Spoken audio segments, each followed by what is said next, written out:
This meeting will come to order. This is a special meeting of the Planning Board. It's a public workshop for the presentation of and public comment on the draft zoning use restrictions and design regulations for the proposed Atlantic Beach Overlay Zoning District. The public will be allowed to speak this evening, so don't worry, everyone will get their time at the microphone if they wish it. We will start off the meeting with background information with a presentation from the Planning Department. Ron? Thanks, Paul. So I'm just going to run through a quick presentation. This is the same presentation generally that's been presented a few times over the last couple of years, so many of us have seen this before. But I'll run through it quickly, and then we'll get right to public comment and questions. So a little bit of the background. Back in February of 2019, there was a joint town council meeting with MEDAC, which is the Economic Development Committee, and the Planning Board to discuss how to proceed with the Atlantic Beach District zoning. And at that time, it was decided that was requested that the Planning Board draft an overlay zoning district to cover the Atlantic Beach District. The Planning Board worked for several months in subcommittees to create, and there were two different subcommittees, design subcommittee and a use table subcommittee. So what you'll see tonight are recommendations or the proposed ordinance relative to uses, and then also the design aspects, the design requirements that are being recommended. This goes back to the 2007 Atlantic Beach District Master Plan. I'll get into that a little bit more in a couple of slides. So the Planning Board held two public workshops, one in July of 2019 and one in January of 2020. The Town Council received the Planning Board's recommendation and opened the public hearing and held the first reading. At the second reading of the ordinance, which would have been the night that it was to be adopted, the Council requested that the Planning Board offer additional opportunity for public input. So that's why we're here tonight. The Council continued that public hearing, and that hearing remains open to September 20th. So after tonight, the Planning Board, with whatever it chooses to do tonight in terms of further recommendations, will forward those recommendations to the Town Council, and the Town Council will receive those on September 20th. And the public will have additional opportunity to address the Town Council during that meeting on September 20th. So please mark your calendars. There won't be any further public notice or mailings. So just be aware that that hearing that the Council opened a little while back remains open and will be continued on September 20th. And as I just mentioned, the purpose of tonight's workshop is to collect that additional public input. So again, in terms of background, this goes back to the 2007 Atlantic Beach District Master Plan. The purpose of that plan and the purpose of the proposed district is to create a walkable commercial area capitalizing on the dense development and proximity to beaches, Newport, and other attractions. And the vision of the plan to become a more pedestrian-oriented, attractive, vibrant commercial village to serve seasonal visitors and residential neighborhoods and the town generally. The goals from that plan were to develop and implement safety and aesthetic improvements to promote pedestrian activity, study traffic flow and parking, identify opportunities to capitalize on the proximity of the district, again, to the beaches, hotels, and other attractions, and to identify options to promote private development that will be consistent with the vision of the district, including opportunities to promote appropriate mix of uses and building and site design. So that's really the basis of the Planning Board's work in creating the draft ordinance that that's under consideration right now. So from that 2007 plan comes the next planning document that addresses the Atlantic Beach area, is the comprehensive plan, which was adopted in 2015. And within the town's comprehensive plan and the economic development element of that plan, there is direct reference to implementing the Atlantic Beach District Master Plan. So there's some policy statements, action items, and again, that last action item on the screen is implementation of the recommendations of the Atlantic Beach District Master Plan, and that includes the implementation of zoning restrictions, design requirements, and that sort of thing.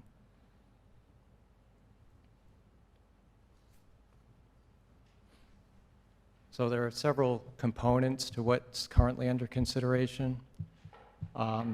First off, there would be a new article within the zoning ordinance, Article 30, at least as currently drafted, which would be the Atlantic Beach Overlay District. It would be a new article in the zoning ordinance, and we'll get into more details.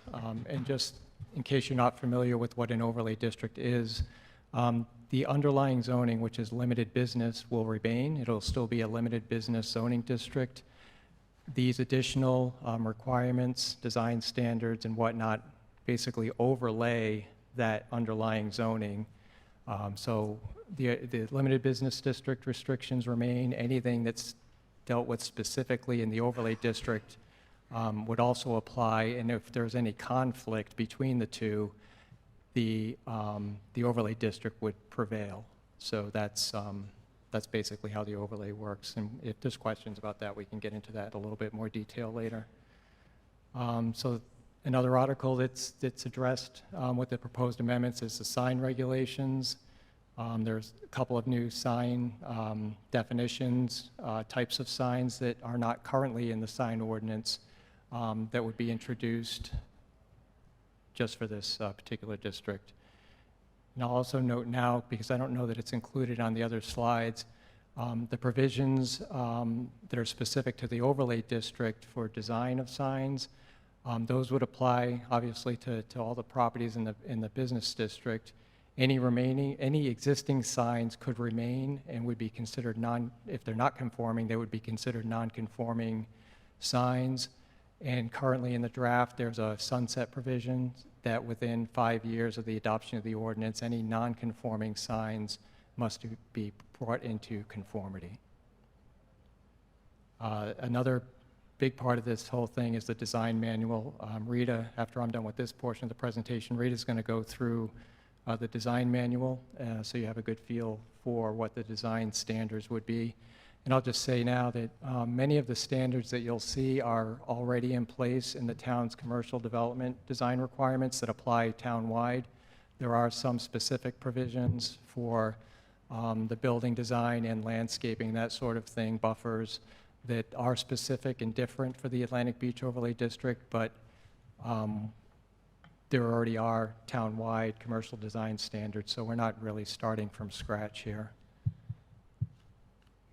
The district use regulations, those are contained in the use table. If you're familiar with the zoning ordinance, there's a very big table of uses, and each district within the town would specify what uses can be allowed in that district. So there will be a new column added to that existing use table specifically for the Atlantic Beach overlay. And actually, I put copies out on the table, I think. So if you didn't get a copy, it's also available on the website. And then just some, I guess, minor changes to the dimensional requirements. So this is section 603 of the ordinance. And it actually reduces some of the setback requirements. We'll get a little bit more into detail when we talk about the site design. But the intent of reducing some of the setback and buffering requirements was to hopefully maintain some of the openness and views that exist down in that district now, trying to reduce the amount of screening that's required and that sort of thing. The planning board was interested in trying to maintain the open feel of that part of town. So within proposed Article 30, there are, as with any ordinance, many sections, starting with the purpose and the applicability statements. The next section, 3001, talks about the uses, what uses can and can't be developed. And again, it references 602 in the table. Regarding hotel and motel uses, this part of the ordinance has generated probably the most discussion of anything. As proposed, hotel rooms would be limited in that district to 279. And where that number comes from, it's a calculation totaling the existing hotel rooms in the area, as well as short-term rentals, and we're going to get into the short-term rental discussion, I think, a little bit later. I know the planning board's interested in talking about that component of it. But it's a total of the lodging rooms currently within the district, plus any of the hotels that are currently in the approval pipeline.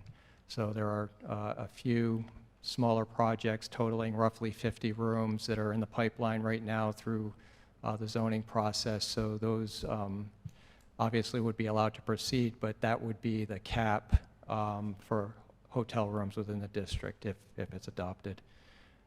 And then actually the next bullet on up above that one is related to the uses, required a mix of uses within hotel buildings.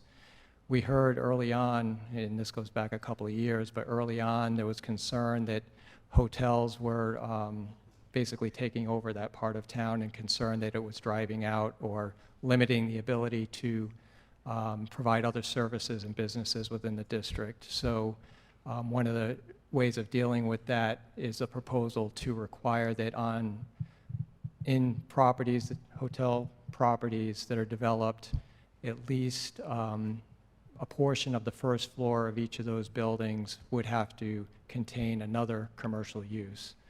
So the way it's drafted, the footprint of the building, the first floor, 75% of that first floor would have to be dedicated to another type of retail use, whether it's a restaurant, retail shops, with the assumption being that the remainder, the 25% that remains, might be the lobby for the hotel, and the check-in desk and that sort of thing.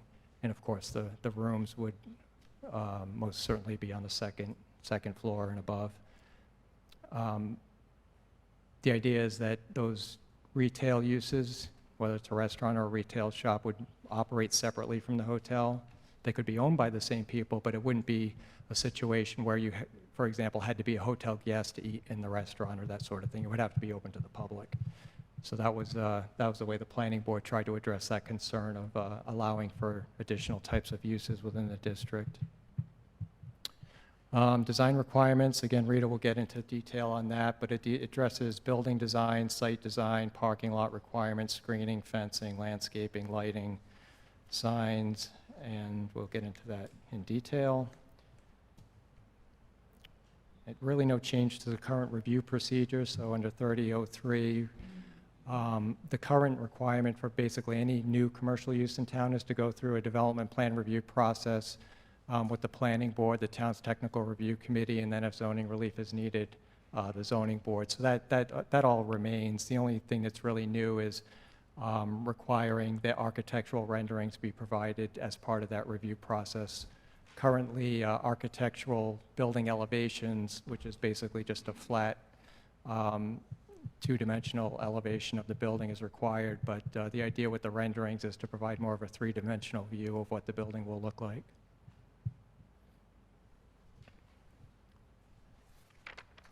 So I'm not going to spend too much time on this slide because Rita's going to go through all the detail, but again, there's several different provisions within the proposal that will address building design, landscaping, parking, and the like. So we'll let Rita talk about that. And then just, I guess, probably should have talked about this at the beginning. The district itself is actually fairly limited in size. It only applies to this outlined area, which is the current limited business zoning district. So all the properties within the district, the proposed district, the overlay district, are currently zoned limited business. There are some properties outside of the limited business district designation that might currently be used as commercial uses. They might be non-conforming, they might be zoned residential, and therefore non-conforming uses, but they're currently zoned residential. The overlay can only apply to the business district. If in the future some of those properties get rezoned from residential to commercial to limited business or some other business district, the expectation would be that the action would also be taken to expand the overlay district simultaneously. So just so you're aware of that.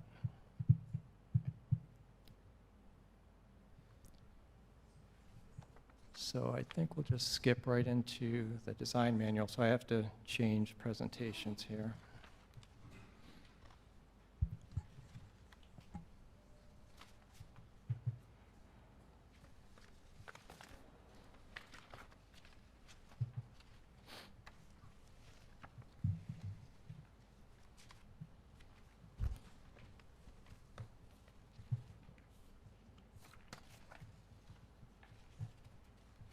All right, so Rita, you'll take it from here. So this document is intended to be the design manual to go along with Article 30. Can you hear me okay? Closer. Okay. This document is designed to be the design manual to go along with Article 30. It reiterates what is written in the text of the ordinance, but produces it in a more visual way to fully transmit the idea that the planning board has. So it reiterates some of the vision of the Atlantic Beach District and gives the overlay and context shown here on the map.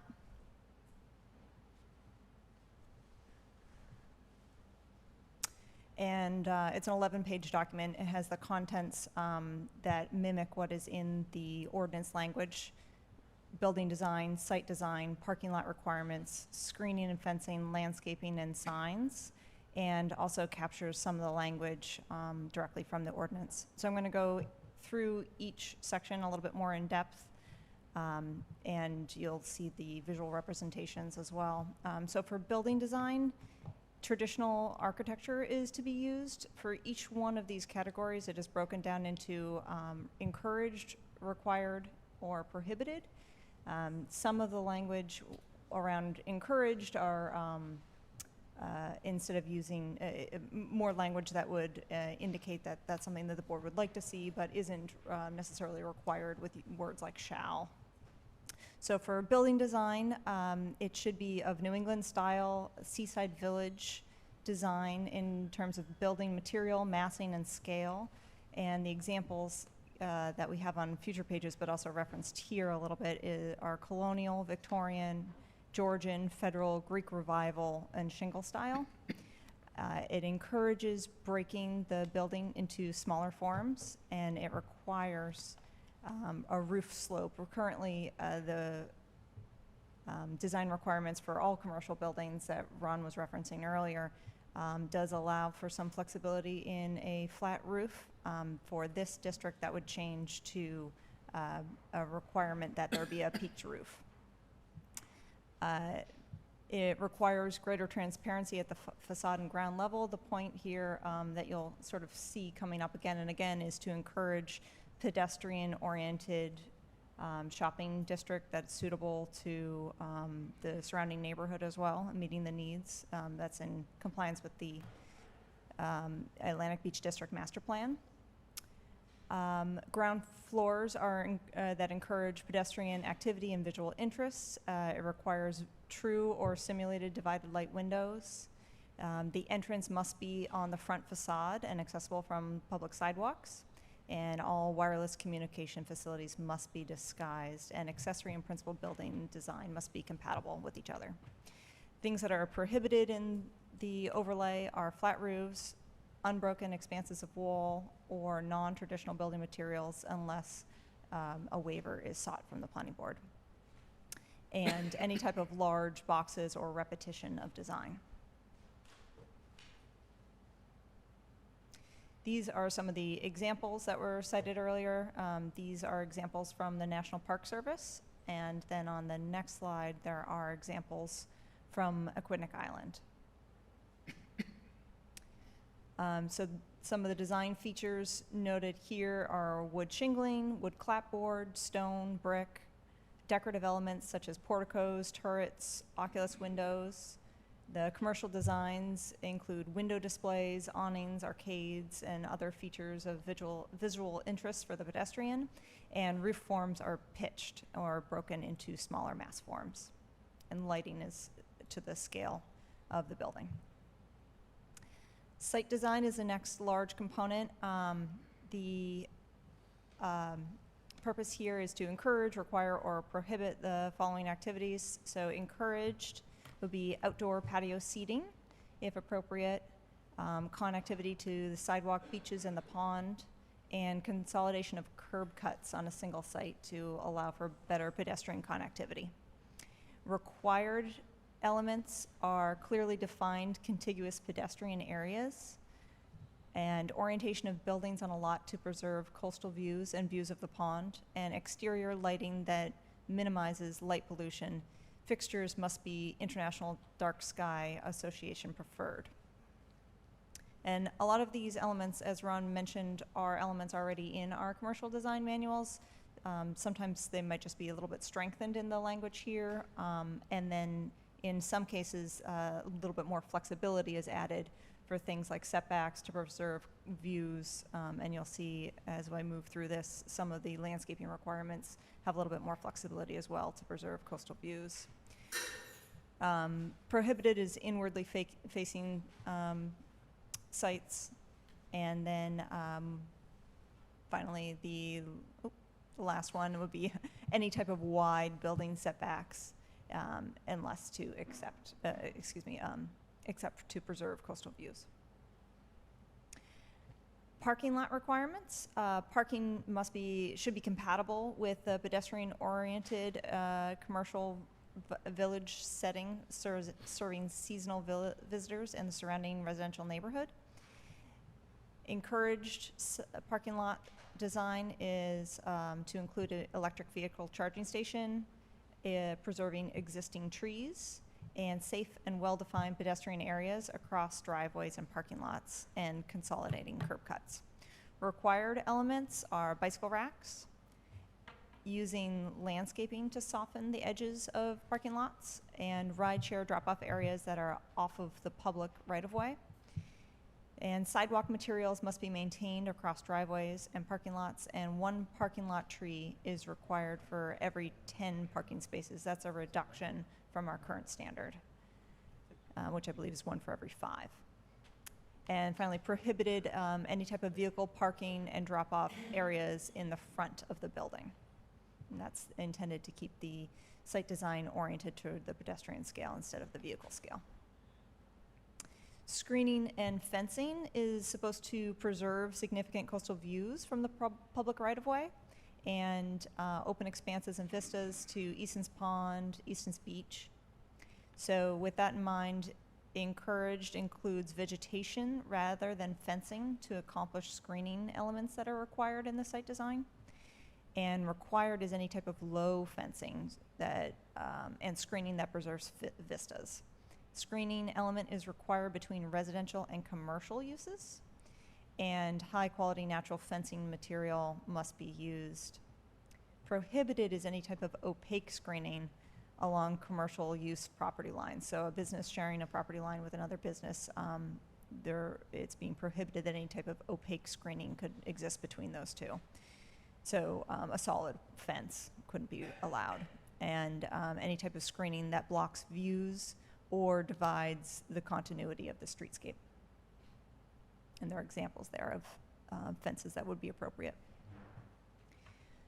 For landscaping, coastal vegetation should be interspersed among the building design to soften, define, and screen the parking lots and edges of buildings. So the type of landscaping that is encouraged is anything that the Middletown Tree Commission planting recommendations provide. What is required is species that is native to Rhode Island. There are reduced landscaping and buffering requirements to encourage pedestrian activity. Wide or low plantings are required as opposed to tall and obstructive. Planting must be integrated with lighting in order to create a cohesive site, and landscaping should be used to hide equipment and soften the space around vehicle facilities. And landscaping for environmental controls, such as using landscaping for rain gardens or other stormwater management techniques. Anything that's prohibited here is tall, opaque landscaping, trees that block coastal views, and of course invasive species. And this is the final element that is in the draft ordinance regarding signage. So signage should be used to enhance the commercial experience while being compatible with the overall architectural style of the district and using high quality materials. What is encouraged is color and design in keeping with the district and creativity in sign design. What is required is construction of permanent natural material or synthetic materials meant to mimic natural materials. So your sign must contain those natural materials or look like a natural material. Pedestrian scale, size, and location of signs are required, and signs must be compatible with the architectural style of the building and the district, and illumination for signs must be shielded and directed downward at the sign. What is prohibited is if a sign is in illuminated exceeding 450 lumens or fluorescent light. That is the rough equivalent to a 30-watt light bulb. And large signage designed for automobile visibility would be prohibited. And then finally, some signs that are called out in our sign ordinance as allowable in some other districts are expressly prohibited here. It would be inflatables, spinners, internally illuminated signs, changeable copy reader board signs, pole signs, window signs advertising brand name product. But then it also allows for a little bit more flexibility by adding another category here of exempt signs from permitting. These signs would be allowable in the Atlantic Beach District, subject to them being within the lot, not on the public right-of-way in any way. So A-frame signs, home occupation signs, menu boxes, and building tenant directory signs would be exempt from additional permitting.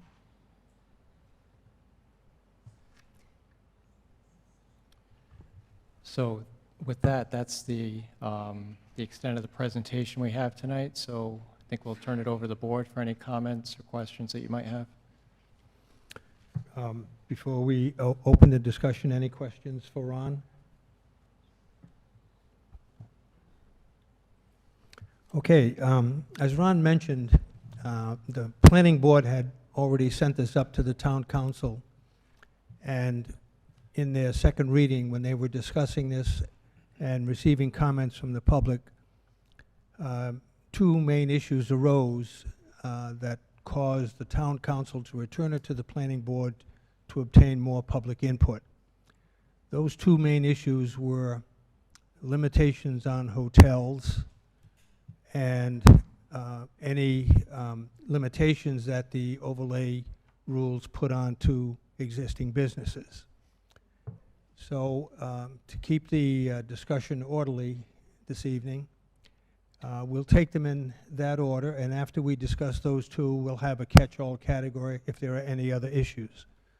So to begin with, we'll start the discussion with limitations on hotels. At the town council discussion, there were three options put forward. Those options were: should there be a limit on the number of rooms? Should there be a limit on the number of hotels? Or should there be no limit at all? Further, if the decision was to put a limit on the number of rooms, the question was, should that number include short-term rentals? Those were the questions that were raised, And I open the discussion first to planning board members for comments.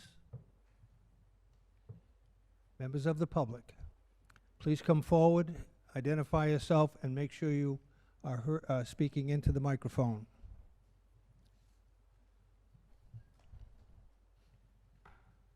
Thank you. Valerie Gelb, 94 Shore Drive. Regarding the number of rooms, it seems to me that the number should be reduced by any applications for rooms currently included in the 279 total that are in the development, approval, or permitting process that are ultimately, or could be ultimately denied by the zoning board and denied by any appeals. So let's say you have 53 pending rooms, if you take into account Gullison property, Atlantic Beach Suites property, and Dojo. So let's say those don't get built and those permits somehow denied, whatever. To us, the 53 total should be reduced. So that number of 279 is flexible. In addition, should really short-term rentals be included in that number? And the only reason I bring that up is that you have several residents, well, I guess their property's not residential, right, Ron? They're limited business, even if their use is residential. Right, the zoning is limited business, Yeah, right. the zoning is limited business, but they're residents. So based on that, is it fair to people that live in that district, it's a small area, but that live in that district and decide next week after this is approved by town council that they want to do short-term rentals? They have no option to be able to do that. So to me, the short-term rentals also didn't seem to fit there. Thank you. Thank you for your comments. Anyone else?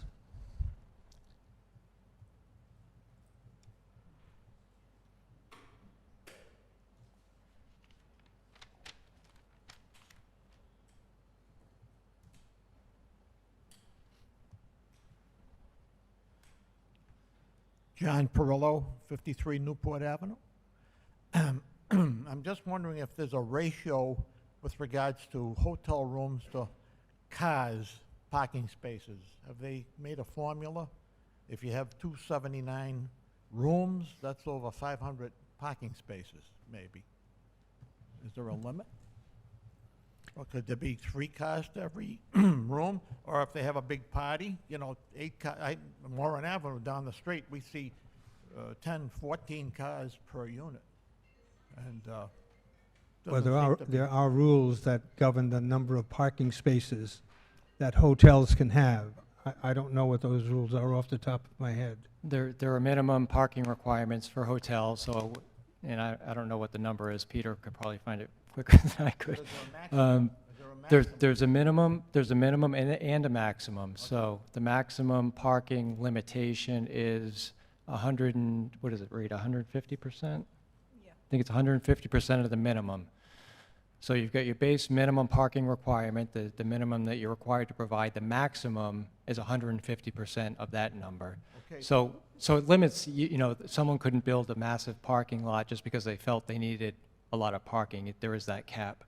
So if there's something like 279, that would be like 380, 390? Possibly. Parking spaces? You know, Yeah, I don't know the exact number, but, yeah. I'm yeah. just wondering if we can handle it, you know, in terms of, Well, the parking has to be contained on the site, so it's up to Yeah. each site to be able to accommodate the Yeah. parking. okay. All right. Thank you. Thank you.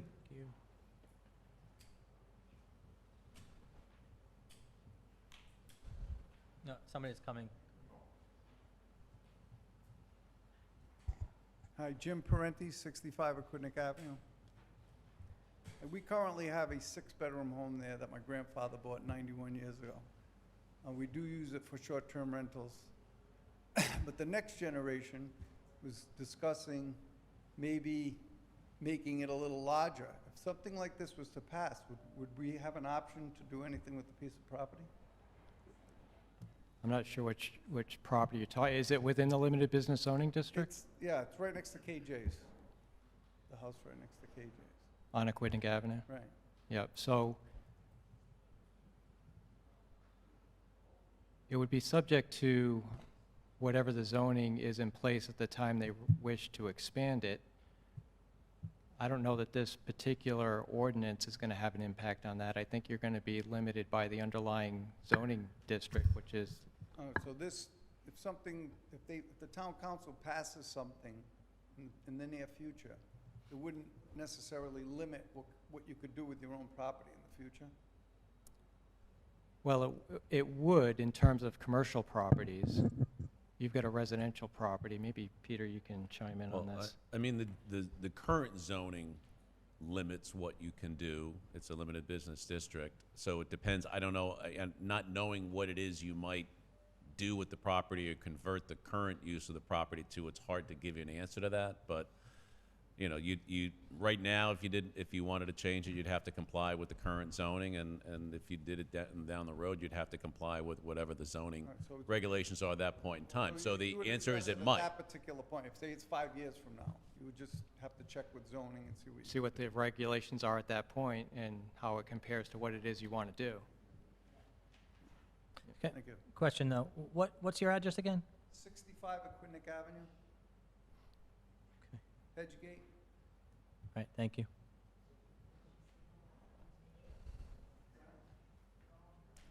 Other speakers? Did you want to? Homeless Roses, 1223 Green End Avenue. Owner Flo's Clam Shack, Flo's Drive-In. We have some information for you. I don't know if you want me to get into that now or just respond to this question. Is this on the hotel rooms or is this on Well, it's general business? it's part of everything, Okay. the whole district, you know. Would you like to hear the introduction? Well- Or just my opinion on about the hotel room? Well, if we're on short terms, Paul, we should, it sounds like we should probably save this one to Yeah. the end. I'm sorry. I think we should save you to the end, Okay, Comus, that's what I was because gonna that'll be the catch-all, I think. Yeah, I then we could put think it we all want to stay together. focused on the hotel rooms. Exactly. I'll be jumping up and down all the time. That's fine, thank you. Mr. Bagwell?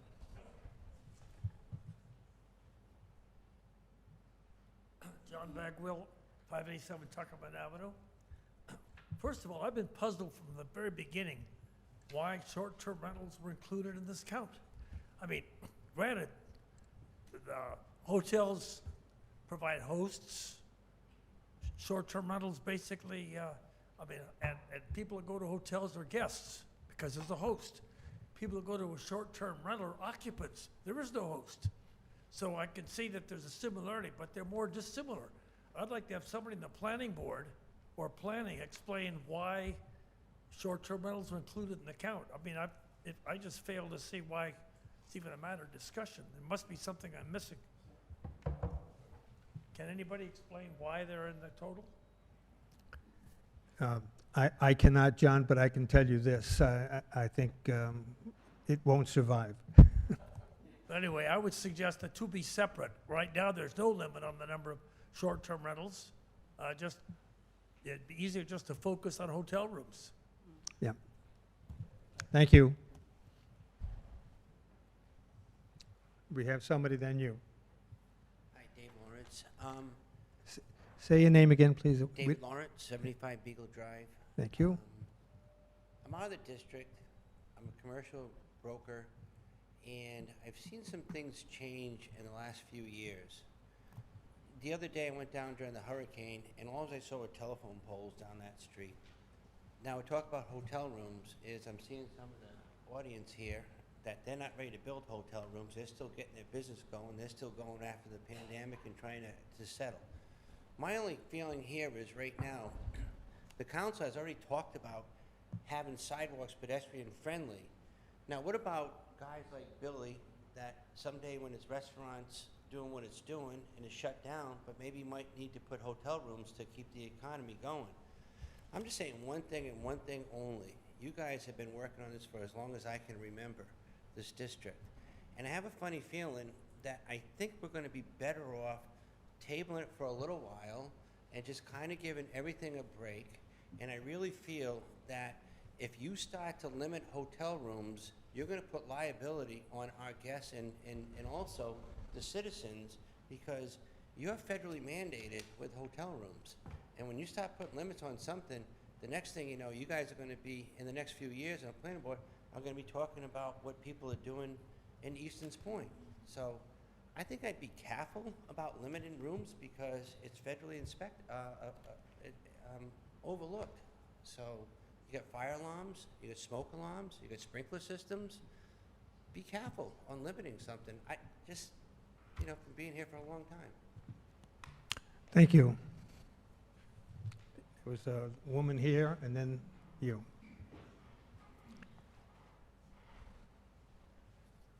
Hello, my name is Olga Tregesser. My grandfather came here from Italy with his brother over 100 years ago and settled on Aquidneck Avenue. And his name was Joe Topa, and my dad was John Topa. And the reason I tell you this is that I have a deep love for Aquidneck Avenue. I'm at 71, next door to my cousin who just spoke.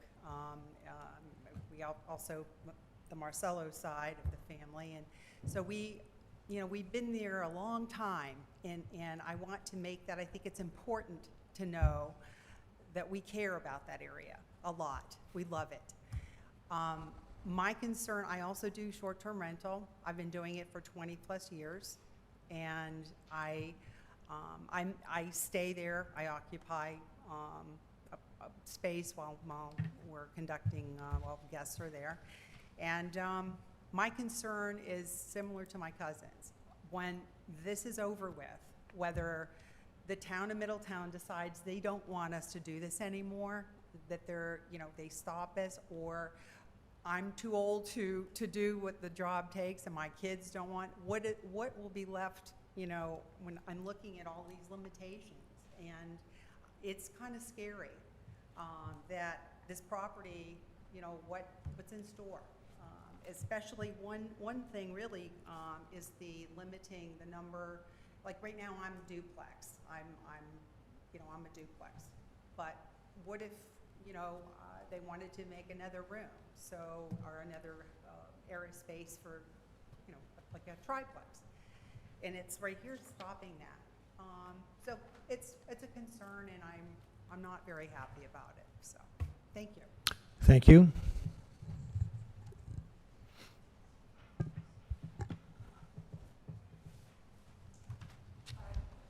Colleen All, 87 Warren Avenue.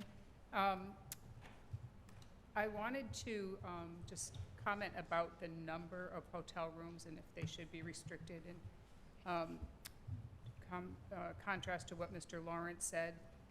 I do think there should be a limit on hotel rooms, and I do think it should be separate from short-term rentals, because we're going through this process of all these design guidelines to enhance the area, and if we have many more hotels or hotel rooms, it's not going to allow for other businesses to be there. So I think there should be a variety of businesses like restaurants and retail and delis, and if it's otherwise it's just going to be a place where people stay.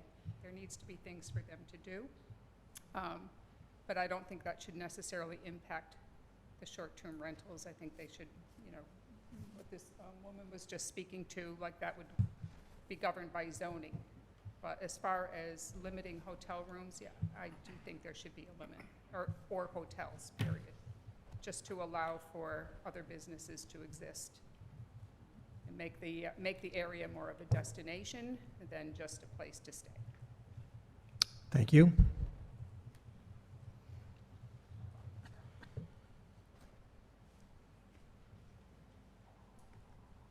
Hi guys, Scott Kermel, 124 and 116 Aquidneck Avenue. Diego's and On the Pond LLC. Our main concerns, obviously, I know business stuff is going to be addressed later, and that's our biggest concerns. Hotel rooms, as a newer investor to the area, we're in it and still owe several $million for the two properties. And part of our decision-making in buying that was we have really no aspirations of building a hotel there, no aspirations of tearing down or modifying our buildings, which hopefully would help us survive some of these codes that would make our buildings very defunct. But the reason we decided that amount of money might be appropriate and took on that debt was, end of the day, there might be a point where we want to retire. Maybe it's during a pandemic and no one wants to buy a restaurant and a multi-use manufacturing building, but maybe a developer does want to buy them and create a beautiful to-code apartment building or hotel with retail space on the curb. So we're definitely concerned about the restrictions on our potential resale value and we're fully supportive of all the development on Aquidneck Ave. We've been at hearings before pushing for the sidewalks to be clean. We have terrible sidewalks. We'd love to see them improve. We'd love to see no poles. But also, we would love to not have our value decreased by this. So limiting the number of hotel rooms kind of locks us in and decreases our buying pool by a lot if and when we ever need to sell, which hopefully my son's running some stuff there and it's never an issue, but we don't know. So that's our main concern as far as rooms go. We also enjoy a ton of patrons from hotel and Airbnbs, especially B&Bs, for their hosts who send them down to our restaurant or our family's brewery next door. So I think it's just it's concerning putting a cap on rooms when maybe someone takes a building and builds something beautiful that everyone loves. So that's our only thing as far as this part of the hearing. Thank you. Thanks. Is there anyone else who wish to speak? Well, I have to say that this evening we've heard more from the business side than the residential side. Usually we hear a lot from the residents who really want the cap on hotels, so it's good to hear the other side. Discussion from planning board members? Comments? Anyone? Art? Well, I'm concerned about something, and I'm concerned about this meeting tonight. One thing, I've been on this board for a long time. I was here back in the early days of 2007 when people came up and said, we really need to do something about the main entrances to Middletown from the north and the south. I think when you come down East Main Road now, it's a big improvement to what we used to have up there. And this is kind of where the idea came out for, it was originally just an aesthetic improvement of the southern approach, which is the area we're talking about. And then it kind of expanded into an idea maybe of a balanced commercial and other uses for that particular stretch. The idea was that somebody would come from perhaps a strange country like New York, and they would park their car there for 7 days, and they could walk to everything they needed. Because at that time there was a liquor store, a laundromat, there were some restaurants, you could go to the beach, things like that. So one of the things I think we need to look at is we need to have a balanced approach. We can't have 10,000 hotel rooms and one restaurant. It's not going to work like that. So that's our dilemma, is to come up with a balance there. What is the right balance? I'm not sure. But what I'm concerned about is the town council received some incorrect information at their last reading of this particular plan. And they were told two things that were incorrect. One was that nobody had been noticed, either on the commercial or residential side, about the initiative of this district. That's number one. The planning board ran 2 public workshops, because if we don't know what the residents and the commercial people want, what kind of a product are we going to produce? And I think we had a very active input at both those meetings. They were very positive, and a lot of what was said and contributed is what you see in the documents that the planning subcommittee and the planning board put together. So I wanted to tell you that the town council came away and said, let's take it back to the planning board again and get some more information. And we're doing what they want. But what drives me crazy, I want to go from A to B as quickly as possible. And this thing sat around after 2007. It was in the comprehensive plan. And our friends in MEDAC, Mr. Bagwell and Mr. Silva, brought it back to life again. And so we have it, and I think it's a good opportunity, and it's been sitting around, and we need to do something with it. So I get a little impatient. I think it's a good product, and we're gonna fine-tune it here tonight with what you tell us. So if you've got other thoughts, that's what we're here for tonight. Question. Bill? So how much, so that's the good question, Art. Fine tuning. Based on the input we get here tonight, and obviously we're talking about hotel rooms right now. We're going to ultimately talk about a few other things. How much fine tuning can we do tonight? How much can we do without having to reinvent the wheel here? We've done a lot of good work on this, and I guess that's the question.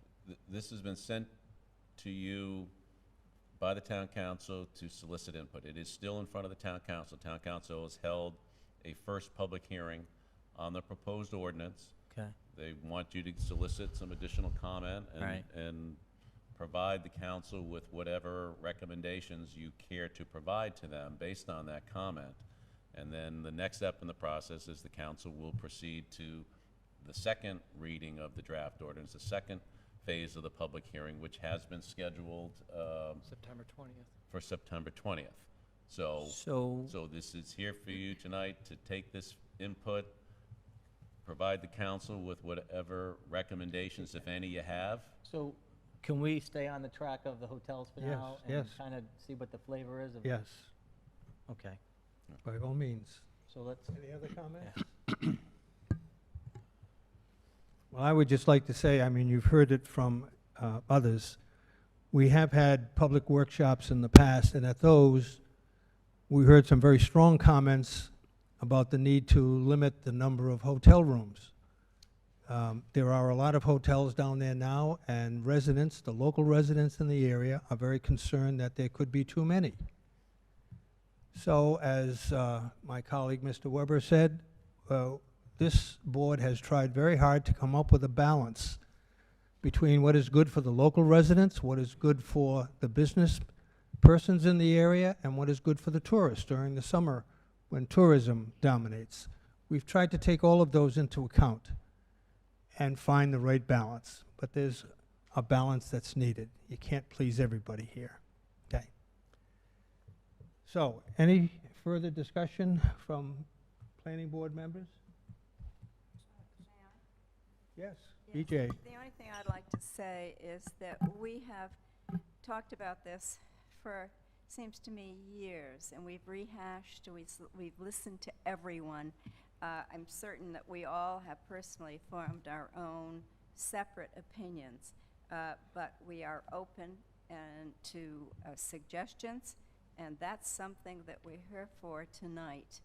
And I just want to thank everyone for coming, for expressing their views, and letting us know, because every single thing we hear, we digest and we try to see if it's usable. Thank you. Yeah, what BJ says is correct. The town works when the residents participate, so it's good that you're here. so, Paul, can we, I would like to suggest that we take the approach of limiting the number of rooms and remove the short-term rentals from that number. that's what we originally, Yes, I agree. Right now, that we have the number 279, and that includes short-term rentals. Ron, is that correct? Right, the number that you have, that 279, includes all of the existing hotel rooms, the 53 hotel rooms that are currently in the pipeline, and 19 currently registered short-term rental rooms. So if short-term rentals were removed, we would have a total of 260. 260? May I have that motion? So moved. I have the motion. Is it seconded? Second. Motion's made and seconded. Any discussion? yeah. Bill? So I'm supportive of removing the short-term rentals for sure, and keeping that number there. I would say, the use of a hotel in that district is still would be permitted, assuming this went past council and it passed, but if there happened to be, because I know there's going to be discussion on the number of rooms, and maybe an attempt, Peter, to explain it a little better. I think we have to support this at that number and that motion. I think we have to. But I think the point needs to be made that we're doing this because there are applications in the pipeline that we are obligated to see through. We are not in a position to, if they're denied, to say, you cannot have, we have to reduce that number. We haven't said that. No. We haven't said that. So that does open the door and keep the door open for those other potential property owners who could use those numbers as part of their rooming. So the number is at 260 because there are applications in the pipeline that we're obligated to account for. But that, whether they pass or not, that number remains, and that leaves it open. And that being said, it can be changed. If it ends up being that 260 number and they all get approved, the council you can go back to the council and ask that number be increased or reduced, frankly. So I think we have to support it for that reason. Hold on a second. I have a question for Peter. We are in the middle of deliberating on a motion. Are we allowed to have the public speak at this point? It's up to me? It's at your discretion. My discretion? I mean, given that the Go fact ahead. I think everyone's had an opportunity, but. Make it brief, though. Part of what we're going to be talking about. We're talking about hotel room limitations now. Yeah, okay. Our group will tell you where later, a guest of the business owners here. We were suggesting that. Excuse me, could you identify yourself again? Yeah, Comus Roses. Thomas Rosa? Comus Roses, yeah. Closed clam shack. We were going to suggest that there should be a classification, hotel, motel, inn, B&Bs, because one of the primary ingredients to a seaside village is a B&B and an inn. No matter where you go, any resort island, any resort town, every other door is a B&B or an inn. It seems that the hotel, anti-hotel movement, I believe is because of the size of the building and the appearance. I don't think it's because we have a lot of guests there, because there's not really that many guests when you think about it, for the amount of area that's there. So we suggest that maybe clarify it. If you don't want hotels there, if you don't want a big hotel, say how many rooms, what's the limit? And that's going to be related to the square foot of the lot. These ordinances, they're not only going to decrease the square foot of the lot with what's permitted, not permitted, but the new dimensional requirements and the parking lots. You won't be able to put a big hotel there. There is no more land down there big enough to put another 100-unit hotel or 40-unit hotel. We all agree that the vision that the board or the town came up with is wonderful. You know, it's a seaside village, but we have that now. We created that. You know, the business people here and the ones that aren't here, we started it, we did it, we finished it. We've been waiting for 20 years for this. You know, when they brought the hotels in there, people came in, but every year you look up in the back of the hood, up in the hill, there's more B&Bs, Easton's Point, new houses, new B&Bs, new Airbnbs, by the night, by the week, you know, by the month. And remember, years and years ago, the hotels used to rent them out by the hour.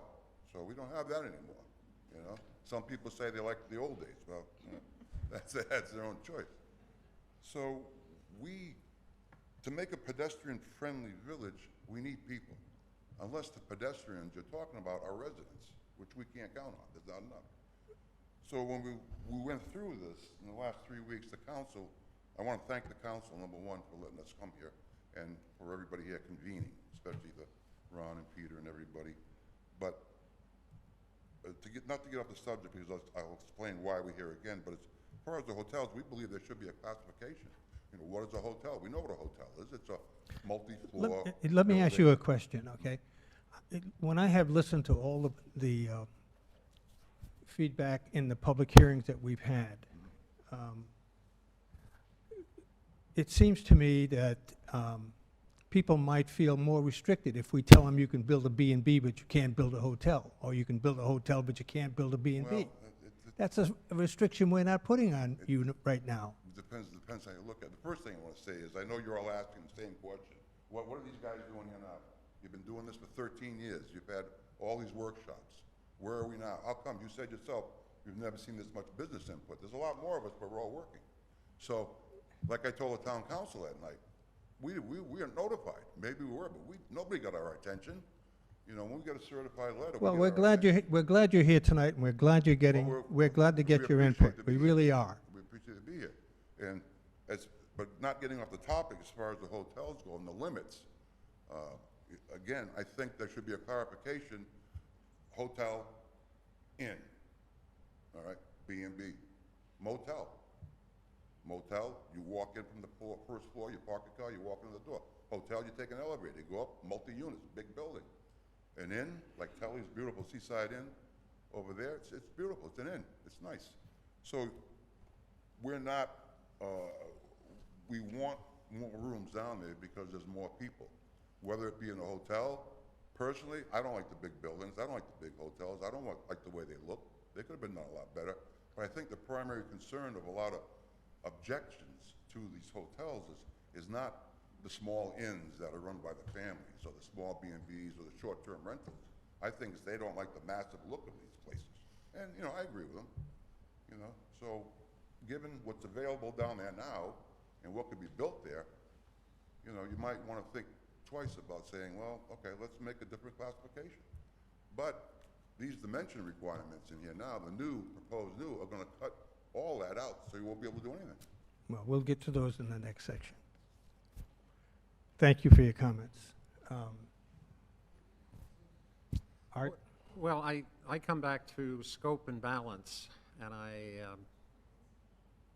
just worry about all these other classifications, because that's not what the town council has asked us to do. We're responsible for responding to the hotel question. So, an exploration of other things, I like Telly's, I think it's really, he's done a nice job there. And we've got one more hotel that's under review by us. But I think you get to the point where it's like going to Miami Beach, and what do you see? High rises forever. And I think we've got to, that's just my point and thought. We've got to keep it in balance, and I think where we're going with 260 works, and I think also the short-term rental needs to, I think they need to come out. I think they need to come out because they are providing a certain amount of excitement of discussion right now, and I think a lot of that needs to be resolved also as a separate issue from what we're talking about here tonight. Other comments? All right, make it quick, please. We have a vote to take. Yes, my name's Dennis Berry. I'm a member of the Mazzarelli family who lives on 62 Warren Avenue. The gentleman here, I couldn't quite understand what he was driving at. I think you've come to a reasonable estimate of 279, which I guess is going to go down by 19 to 260 if you're taking out the short-term rentals. It seems the reason you're taking out the short-term rentals is because a couple of people spoke about their own properties and being able to rent that out. I'm not sure the gentleman, I may not disagree with him. I'd just like some clarification. Are we still talking about the 260 total rooms, which takes out the short-term rental? Right now, the motion is to reduce the number from 279 to 260 by taking out the short-term rentals. Thank you. Any other discussion? I just want to say that I appreciate the comments. I don't want to tell people whether they can build a bed and breakfast or a hotel. I'd rather just limit the number of rooms. You know, there are restrictions on the size lots, as you mentioned. We're not dealing with those. Those are in place already, and they still apply. They could have a lot to do with limiting whether a large building is built or a small building is built. So from my perspective, I support the measure to limit the number of rooms and reduce the number to 260 by eliminating the short-term rentals. Any other comments? All those in favor of the motion say aye. Aye. Opposed, nay. The motion passes. The second item of concern that the town council wanted us to look into was restrictions on businesses, existing businesses, that this overlay might introduce. And so the floor is open for comments on that topic. Comments from members of the board first? Well, Go ahead, Art. before I can respond to anything, I need to know precisely what the problem is. The problem has not been defined, at least for me, in specific enough terms to comment on whatever that means, what Paul said. It seems like it's all the way out here someplace instead of being right in here. Yeah, I'm going to open it up to members of the public, but I would ask, because I share Art's view, is that you be specific when you're talking about the limitations that this overlay is putting on your businesses. We are concerned about that if that is a problem. So please be specific with your comments if you can. The floor is open. Anyone from the public who wishes to speak?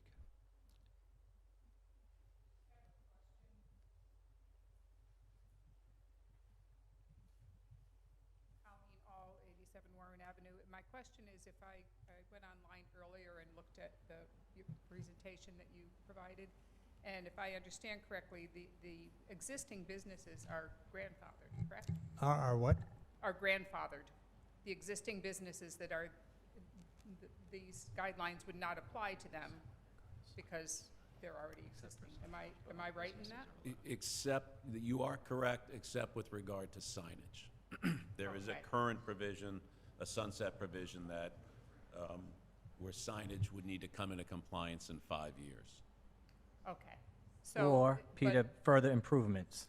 What's that? Or further improvements. If they go to improve their property after Yes, that, if, then if someone were that's important to know. to put an addition on their property, they would have to comply with whatever guidelines were in effect at that point in time.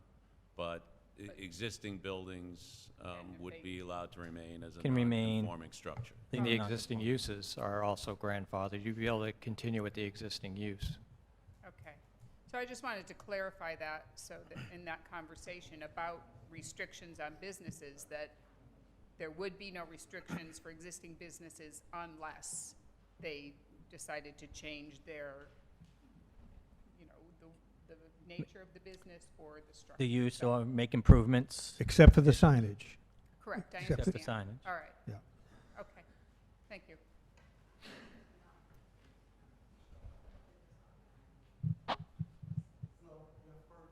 And I own the Is- Seawell Motel. Say it into the Jeff microphone. Burgess, I own the Seawell Motel. You said everything was grandfathered in. We've been there 20 years. The motel has been there since 1955. And we don't feel like we're an eyesore or that we got a problem. But you give us 5 years to comply with all of these, that's a hardship to me. No, it's just, We didn't say that. Just the with sign. No, no, regard no. to You want your just, offsets on all of the sides? No, You want no. to change landscaping? What are we supposed to do with the trees that are on the property? let me answer the question for you. Okay, go ahead. Okay? You're pre-existing. You're not required to comply with any new regulations except signage. Now, why should I take my sign down? It's been up there forever, and it's new. We I don't know, replaced and it. I don't know whether your sign complies or not, so. Well, it's been up. Okay. So, I mean, we're supposed to take that down? No. It fits the There's a building. time, isn't it? People know it. I mean, What, it's, it's 5 Within, years? The way the ordinance years, is yeah. currently drafted, any signs would have to comply with the ordinance within 5 years. so they're not grandfathered in. No. For 5 Thank years. you. For 5 years, they are. 5 years to get it right. Yes.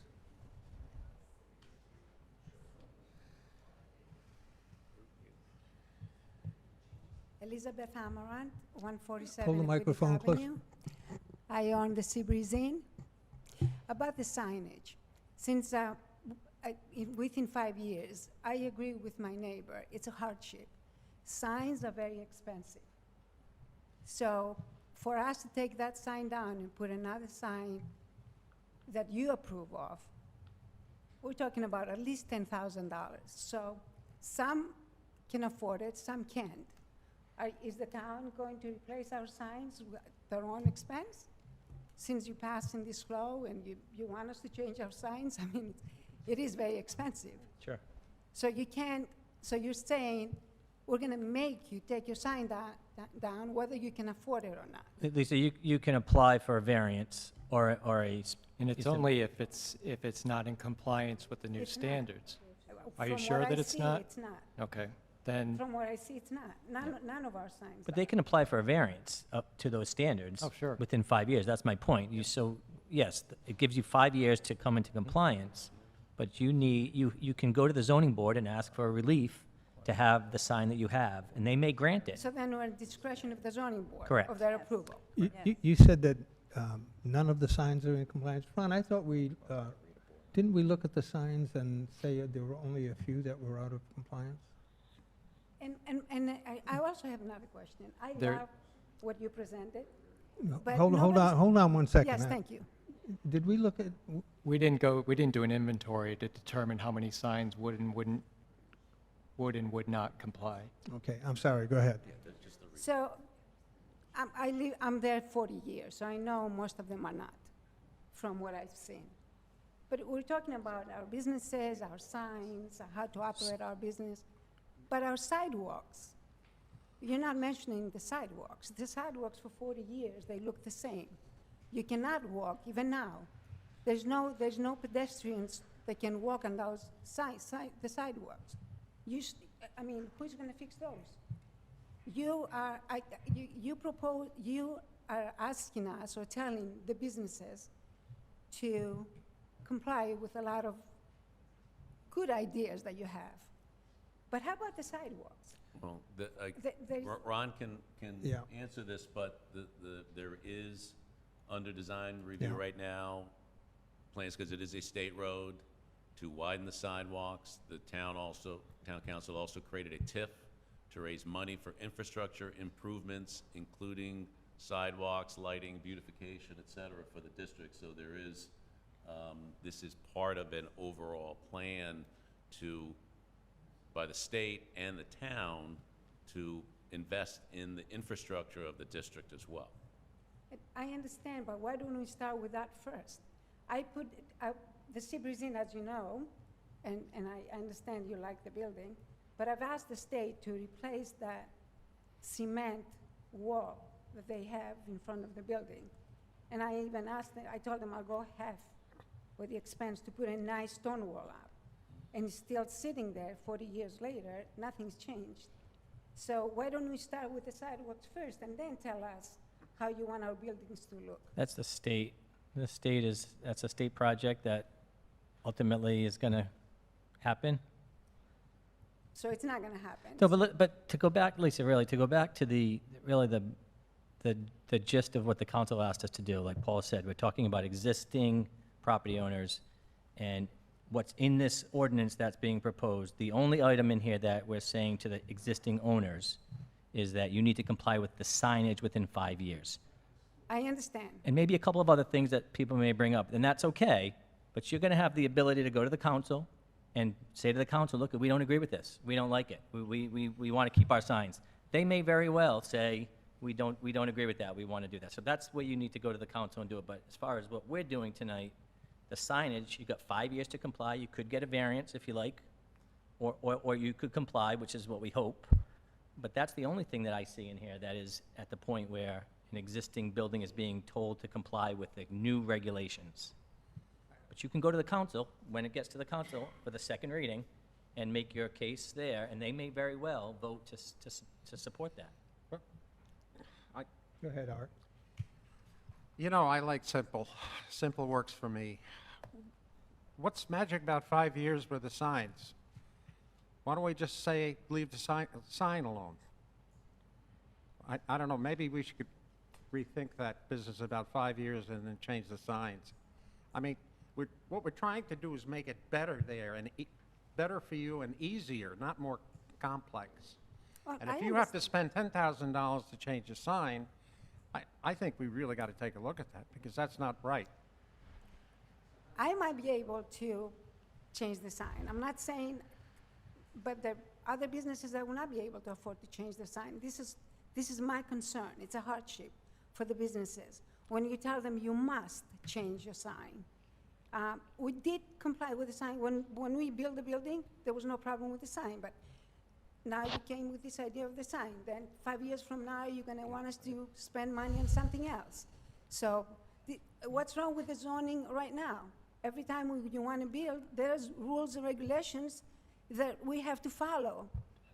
Parking, setbacks. Why are we talking about changing all that now? There's nothing wrong with existing zoning restrictions. Where have you been the last 10 years? I mean, At there's been so many 147 discussions for 40 about years. improving that area, making it better. I've been working. I understand and appreciate that, yeah.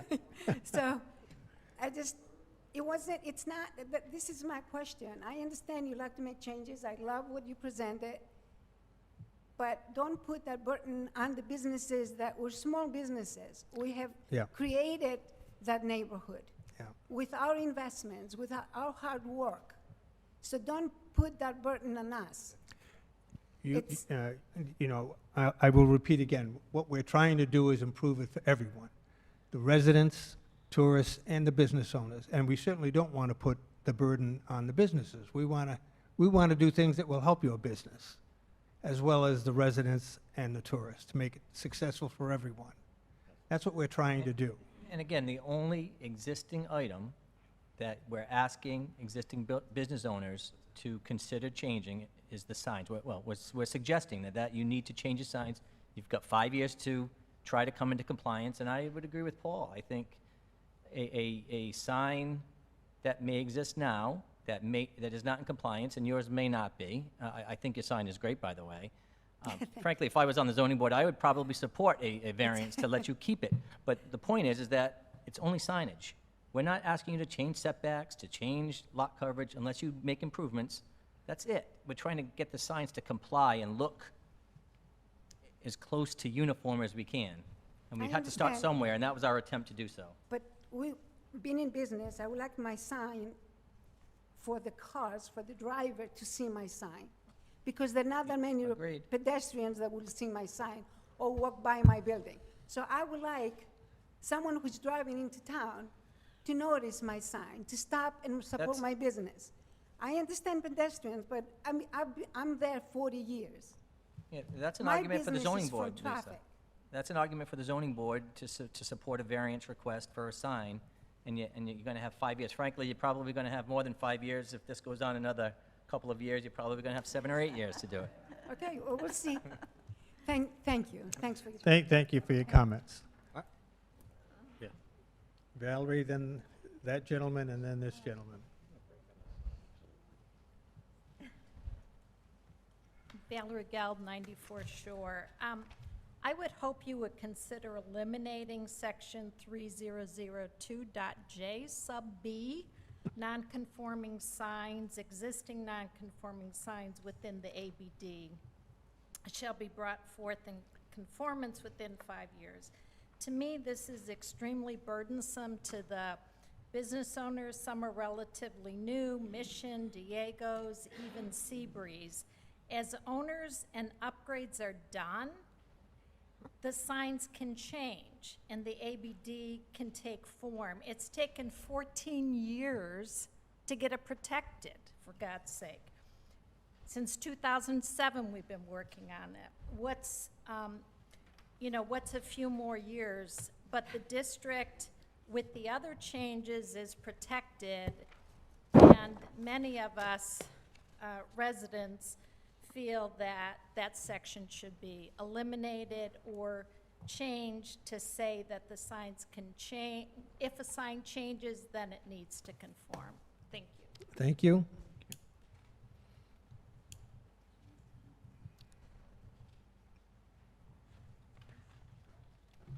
Leon Amarant, 60 Island Drive and 25 Crescent Road.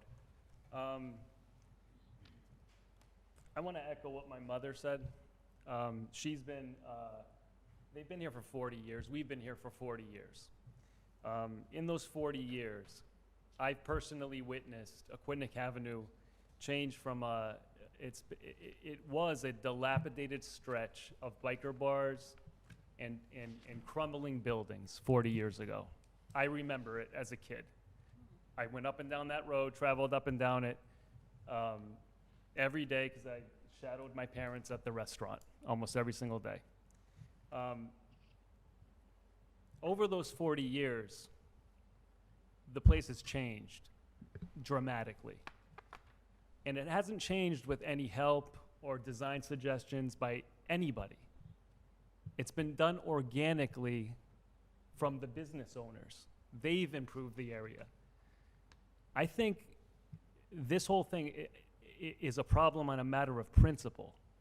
What you're saying is we don't trust the business owners to build the buildings and to a design that people like. You're saying we want to put design restrictions on them and tell them how to design their buildings. I think the proof is in the pudding.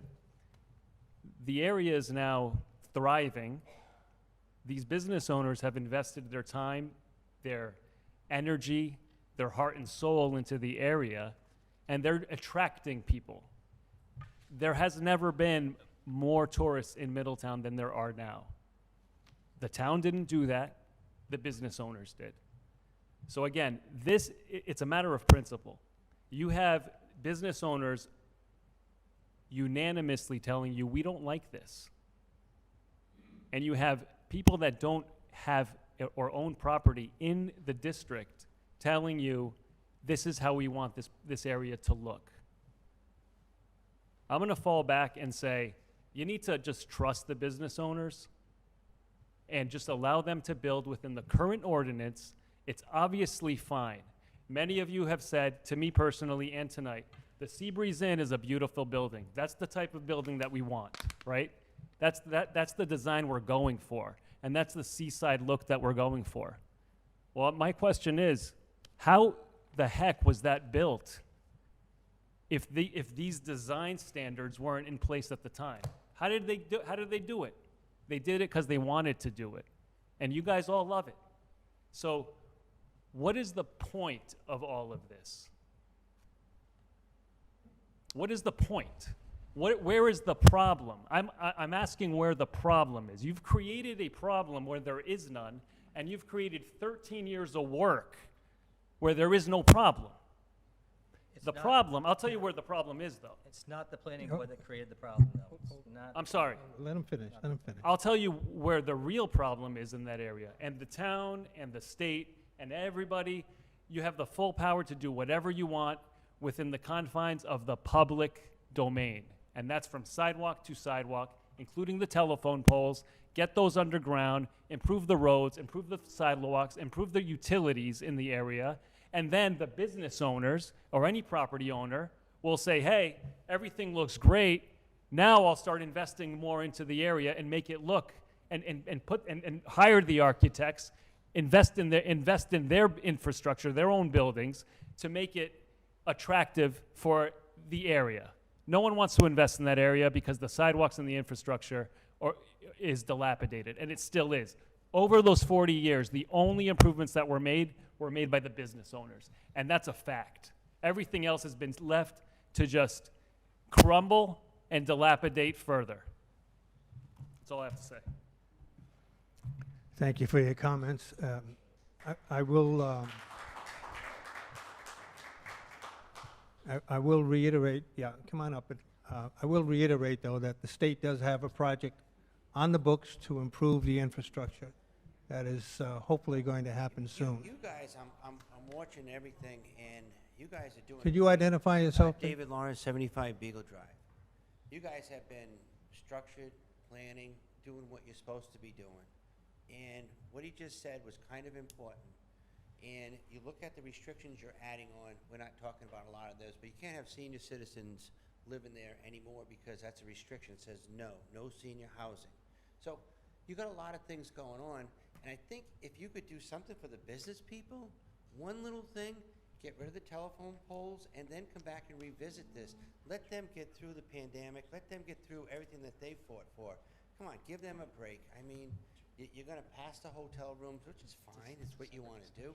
But those telephone poles cover up a lot of small signs that we were talking about. So really kind of put your energy into getting rid of those telephone poles, and then you guys will be very proud of yourself, because that's all you see down that road is those telephone poles. Thank you. BJ? Yeah, I'd like to respond a tiny bit to that, because it seems to me that every major development that we have okayed in this town for a number of years has had underground telephone poles, and this has been a requirement. Now, these are very expensive things for developers to have to do, but they have done it. And they are business people, just like all of you who say you are. Telephone poles are extremely expensive to bury. Fortunately, there are some people on our staff who have been able to obtain monies from various sources to put poles underground. If you take a look at the beaches now, the telephone poles from Satchewest down past Second Beach, they are underground. Now that cost a lot of money, but it came through donations and also, I believe, from the government. So it costs a lot of money for those underground poles, and I understand that. I'd like them in front of my house, but I don't want to have to pay millions of dollars to have them put underground. That's, I think, it. Excuse me. Hold on one Thank second. you. I just want to comment that the original plan for the infrastructure work did include that. And it's because of the cost that it has been dropped. What is the number? Do you know, Ron? Yeah, well, first off, it hasn't been dropped. That's great. It's still in, I guess, evaluation, but the latest estimated cost is $20 million to underground the utilities. And what was it at the beginning when we started? Well, initial estimates were in the $5 million range. Yeah. Yeah. Originally, it was going to cost $5 million. Now the estimate is $20 million, and I guess it's still being evaluated, which is good. Right. So I'll just further update. The Economic Development Committee is working with, I guess, a volunteer consultant to discuss with National Grid alternatives, whether it's partial undergrounding, moving overhead lines off of Aquidneck Avenue. We're looking at other options that might be more cost-effective, but it's not dead by any means. Oh, good. That's good. I'm glad to hear that. That gentleman, then you.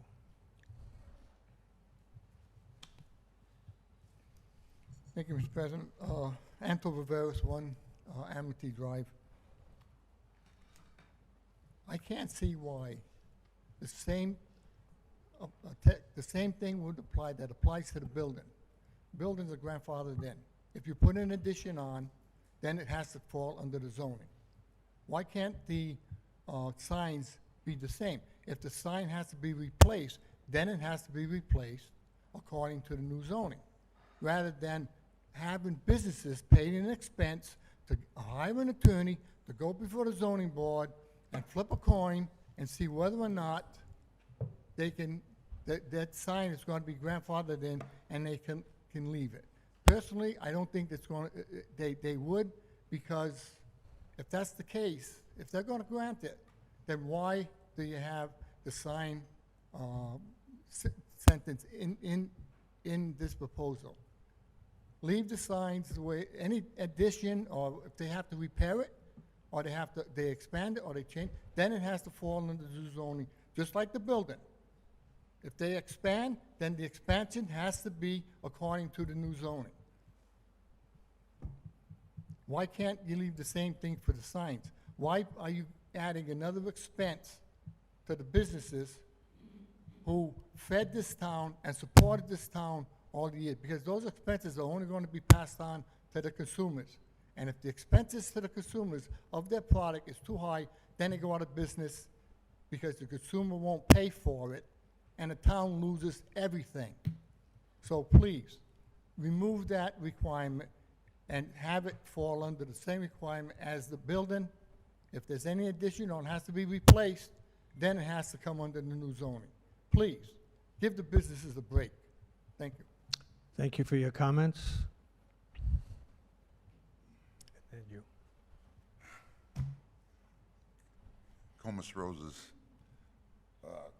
First on the signs, the new signs have to be pedestrian friendly, not to be noticed by vehicles. We're on 138A, a state highway, less than a quarter mile long. If one person stands at one end and one at the other, you can see each other and probably yell at each other. It's a thoroughfare. People say it's the gateway to Newport. Well, it's the gateway to Middletown. If you're going east or west, it's the gateway to Newport. If you're coming east, it's the gateway to Middletown, okay? This ordinance is great for a developer who comes to the town where there's 100 acres of raw land. He goes, I would like to put up a little village here with a road and maybe some rooms, a hotel, and some restaurants. What do you want me to do? Here you go. This is what you do. This is what we want. Something like this doesn't work in an existing environment, especially a small area like Aquidneck Avenue. We formed the Atlantic Beach Owners Coalition. Over 90% of all the businesses and a majority of the property owners on Aquidneck Avenue when we first found out about what was happening.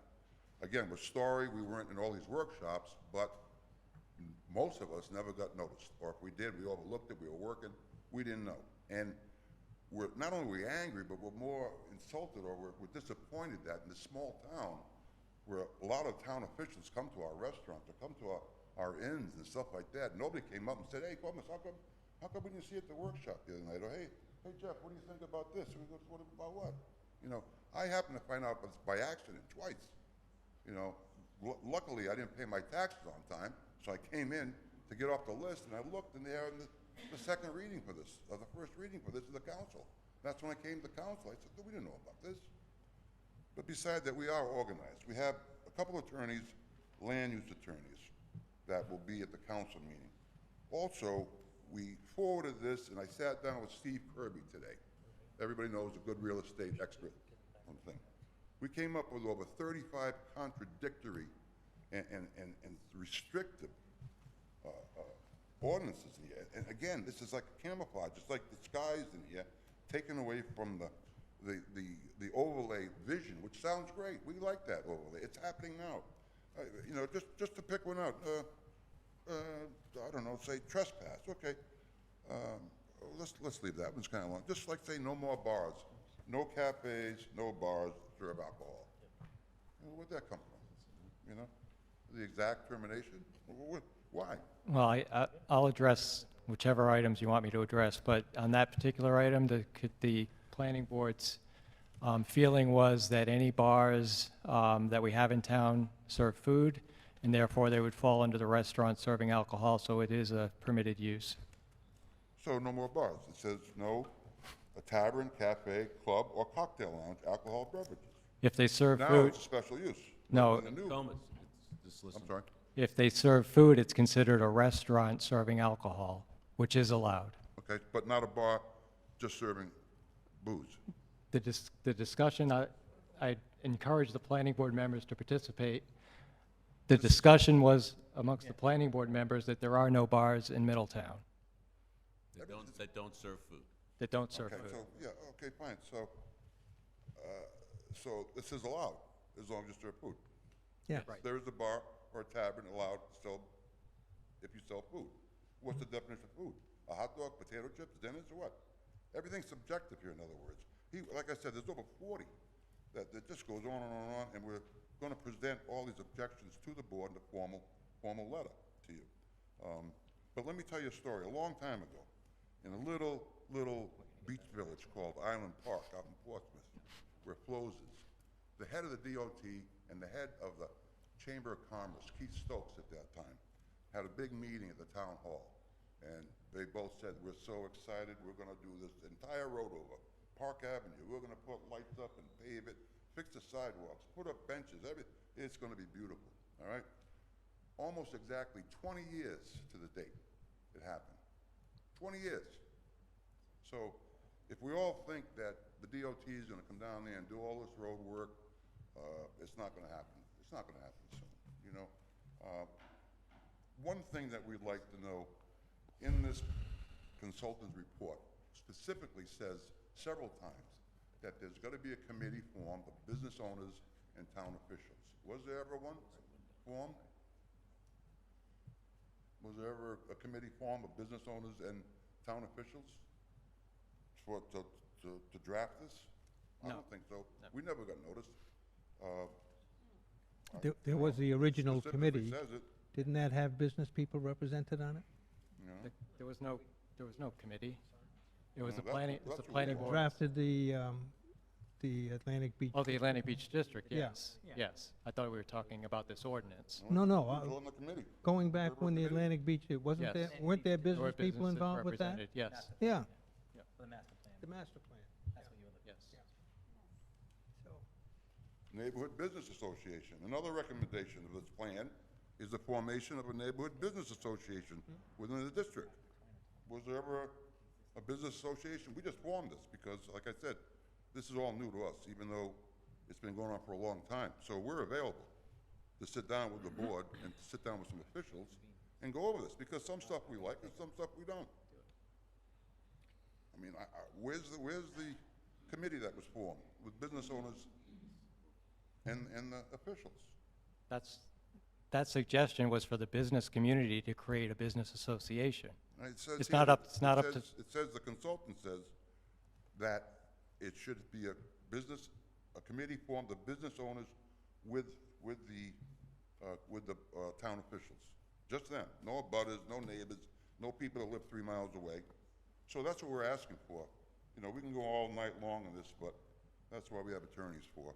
If we can request to form a committee with the Atlantic Beach Owners Coalition, and also we have support of a newly formed organization down there. That's all we're asking for, just to give us an input. And I know you're saying, well, yeah, where have these guys been? It's been 10 years, 13 years. Like I said, you can ask anybody here, we'll swear. Nobody told me about it. Maybe I got a letter, but I didn't get my notice. And you really think that something as severe as this, it's gonna not only cut the valuation of our property in half. I mean, do you really think that we let this sit away and not say anything over 13 years or 5 or 10 years? Of course not. We didn't know about this. We're busy, we're working. So I just want to make clear to everyone, Mr. Comas, everyone in the room, multiple notices were mailed to all of the property owners in the district. The meetings were advertised. This was no secret. It's been talked about for years. Well, like I said, none of us know about it. Anybody else? Can we get some constructive Got it? So we request, and we also demand that there's a committee be set up between the business owners and either the planning board or the council, whoever you want. We'll sit down and talk about it, and we can get it done. It's no big science here. It's common sense. We know, we built it. okay, thank you for your comments. Anybody else wish to speak?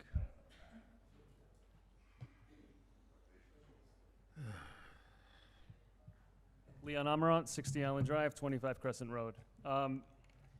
Much has been made about these workshops 13 years ago. We were notified. I was at one, maybe both of them. But here's the problem. I think actually there were business owners there as well. But here's the problem. Those workshops, they were held in this room. There was a lot of expert opinions on how the area should change, and there was a lot of good ideas. There were a lot of not so good ideas. The public did give their feedback, and this is all it's on record. I actually looked it up last week. There are documents that outline and kind of there's meeting minutes or notes on those meetings. The problem is we're 13 years later, and a lot's been done since then, right? Last year. There's a lot in here. A lot of this just didn't come out of those meetings. years. This came out of years and years of discussions in rooms. There's regulations, there's updated zoning tables, et cetera. The problem is these were published, and now because the only people these rules affect are the business owners and the people in the district. Doesn't affect anyone else. It affects the pockets and the future of these property owners. So they went through it line by line. And again, unanimously, they all disagree with all of it, or a lot of it, almost all of it. So what's happened in those 13 years, if you haven't kind of understood this, is you've lost the trust of the business community. You've lost their trust. They came 13 years later expecting that they didn't have to be involved every single day because they felt like the town would have their best interests in mind. You obviously haven't. You failed because they're adamantly opposed to this. So just kind of try to process that. You've come to these owners and you're putting burdens on them. To my knowledge, you don't have one person that owns property in this district that agrees with this today or at any point in time. I don't think that's true. I don't think that's the case. And correct me if I'm wrong, but I don't think a single property owner in this district agrees with these regulations and these restrictions.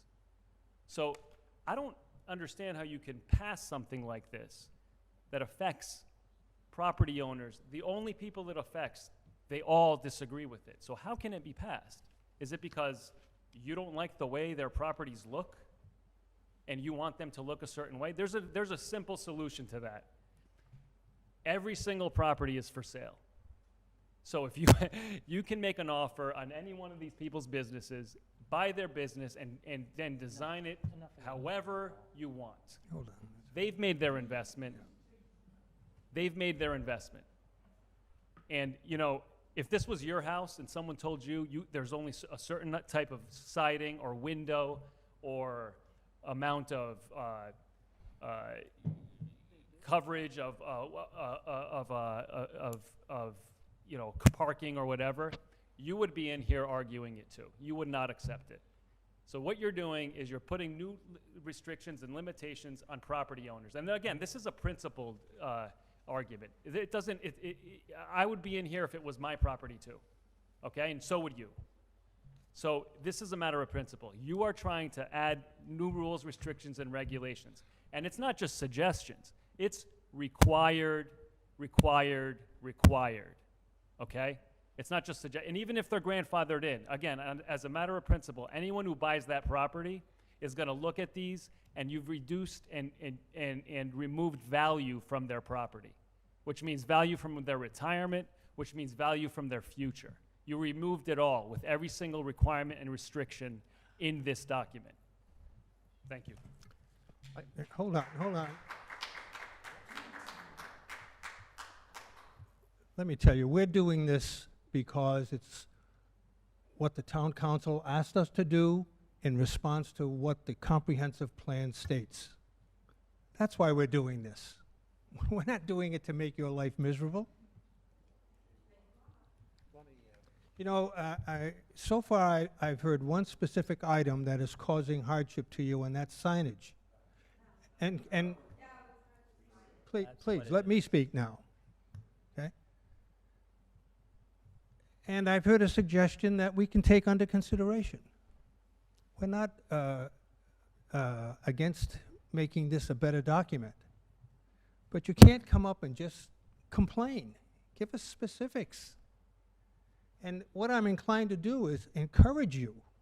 I encourage you to take these arguments you're making to the town council. Let them hear it from you, not from us.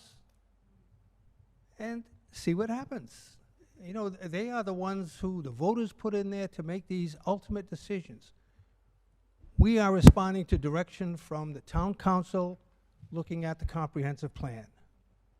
We've listened to residents, we've listened to business people, we've listened, no, we haven't listened very much to tourists. We certainly listened to our staff people. We've tried to come up with a balance, as everyone has tried to say to you.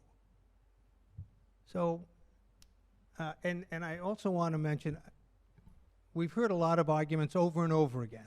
And I know you all have the same feelings, but when we hear the arguments, we hear them. You don't have to keep repeating them. Paul, I'm just going to continue with that thought. So, we'll let you speak. Let me speak now, please. So I've worked for the town many years ago, and I've got to say, I agree with you, Paul. For every Aquidneck Pizza, Atlantic Grill, Flo's Clam Shack, Sea Whale Motel, and if there's any other business in here, I probably have supported you many times. But for every one of you, good business owners that are here tonight stating your opinions, I can probably point to at least 10, 12 others. We all know who they are, who have come into town, who have tried to take advantage of the rules and regulations, the zoning board rules and regs. This is an attempt to make it better, to protect you from that, to protect you from those people who come in and try to buy your properties that you may want to sell to them. So this is not an attempt to hurt the good business owners that are in here tonight. It's the people that are going to come in and try to buy up those properties. We have to start somewhere. And this goes back 13 years, yes, but that was the master plan, the Aquidneck, the Atlantic Master Plan, not the ordinance. Atlantic Beach District Master Plan, not the ordinance that we're looking at tonight. This is something that's only been going on for how long, Ron? This portion of it. Couple of years, just a couple of years. So this document that we're looking at tonight, where Paul just mentioned, and I agree with you, Paul, we found one item that the council charged us to look at that is potentially hurting existing building owners, and that's the signage. But please, don't look at this as being something that we're putting out there to hurt the good owners that are in here tonight, because there's a whole mess of them that have come and gone over the 40 years, and I've lived here for over 40 years as well, and I live down in that district. So I've seen them come and go, and I've been in every one of your businesses. I didn't do any of this. I sat here for 2 years going through this, listening to business owners. We listened to staff, like Paul said, and we came up with this document. It's not perfect, but it's not our decision ultimately. We put it out there. You take it to the council. Go to the council. Lisa, I told you to go there and talk about that signage stuff. Take these items that you don't like and go to the council and tell them what you don't like. It's going to be on them to make changes. Can I? Hey, Paul? Let's hear this gentleman, then we'll go to you, Art. Thank you. Again, Dennis Berry, a member of the Mazzarelli Perillo families from 62 Warren Avenue. I think I agree with a lot of what was said by the last speaker, but I want to add one point with which we may disagree.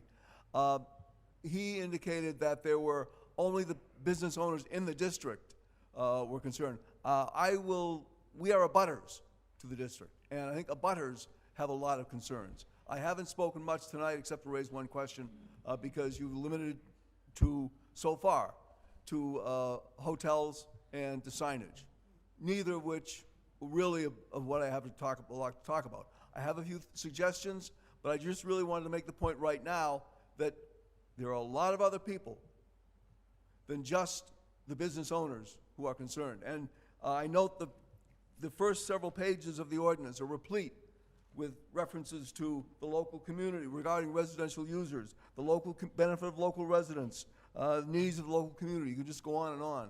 So there are other people who with all due respect to the business owners, fine people behind me here, there are some other people who have very concerns. And I didn't want to raise this. I know, Mr. Chairman, you've limited it so far to 2 items.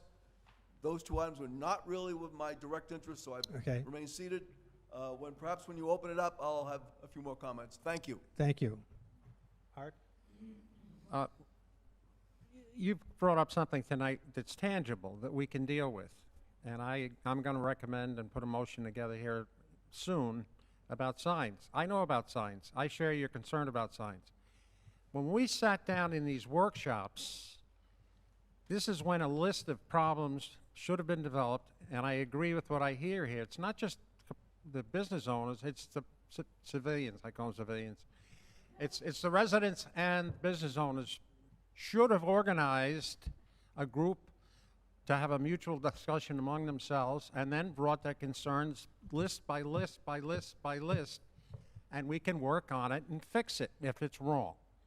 We're smart enough up here to know when something's wrong. Signs, as far as I'm concerned, are wrong, and I'm going to try to fix that. We're going to try to fix it. But we can't fix things we don't know about. And the workshops, I think, were the start to come up with problems. We're not perfect. I don't own a business, but I certainly go to your businesses. I love going down there and seeing the big shark, and I used to get fried clams before they became priced out. So, but we're on your side. That's the thing I want you to understand. And I find out stuff that maybe we should have found out about or been told, and I'm disappointed. Because who do we work for here? We work for you.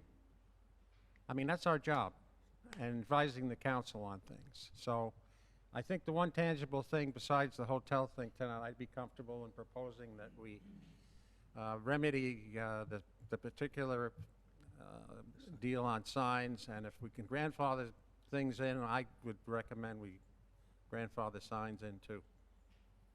And that's just a start. But again, we've got to know, when we put a document out and you get a chance to read it, if you find line 17 on page 4 is something that's wrong or needs discussion, we have to know. Because I have a lot of talents, mind reading is not one of them. Okay? Okay. Mr. Silva, I'd like to hear what you have to say.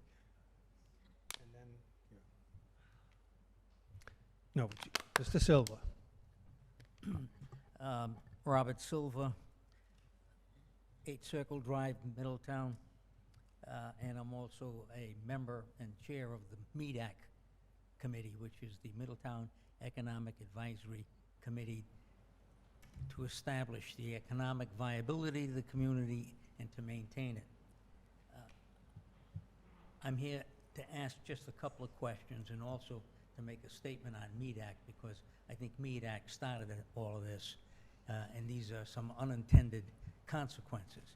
But Ron, I had an old draft where under building design there was a limitation of a building being limited to either 5 or 10,000 square feet and a height limitation of 35. That's no longer in the ordinance? The height limit is currently 35 feet. Yeah. There's no limitation on the size of a building, except for Because what... That was part of the building design draft. going Okay, back. well, you might want to refer to the current draft, Yeah, but so that's gone. That's good. there's no limitation on the size of a building except for what a site can accommodate, providing for stormwater runoff, parking, and lot coverage, building lot coverage. That's what I thought, and I appreciate your confirmation. You know, the district you're talking about results from a concept that MeDAC put together to upgrade the so-called gateway to Newport or gateway to Middletown. And we identified an area and we designated it to the council, and the council adopted this area, which includes all these business people that are in the room. When MeDAC did that, the driving force was the original idea that we wanted to take all the overhead wires, bury them underground, expand the sidewalks, the roadways, a new configuration where Purgatory Road veers off from Quidnick Avenue, and that was our goal. We didn't make any suggestion that there should be more or less hotels, there should be more or less retail. All the uses that are in this ordinance, MeDAC had no opinion nor any suggestion. My own inclination is to say to you that the fear of too many hotel rooms and hotels in that area is really not a well-founded fear, because the marketplace is going to control what happens, and you can't put up a room without having a certain amount of square footage on your lot, so there's no huge pieces of property down there left to allow big hotels to continue to proliferate. So I'm not going to criticize the number of 260. I just don't find it an operational number that makes sense. When you lock yourself into a number like that, it causes some issues. But that'll take care of itself, because I don't think you're going to see a proliferation of hotels in that area anyway. The marketplace will deal with it. But I will say that the issue on signage is a legitimate one. Now, Bill Nash mentioned that you could always go and get a variance, but I'm not too sure that's the case. We changed the signage ordinance a while back so that you no longer, if you want to get a sign bigger than what the ordinance allows, it's no longer a variance. It's just a petition for special use permit, I think. And I'm not too sure, for example, I represented the gas station, so-called, Cumberland Farm. And when we came in, we asked for some larger signs to demonstrate the cost of gas and whatnot.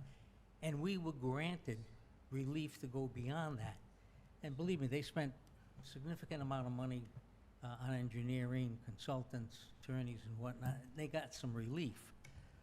Now that relief, apparently, if this passes, is only good for 5 years.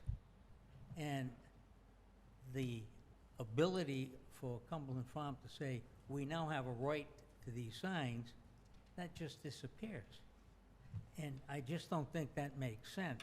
A while back, when we were dealing with the zoning ordinance on signage itself, there was an attempt to put in all non-conforming signs will have to be corrected by a certain period of time. That never saw the light of day. And now it's creeped up into this ordinance. And I can agree with the business owners that it really doesn't make sense to do that. Anyone who's going to put up a new sign has to comport with these requirements, which are more strict than what the signage ordinance has in other districts.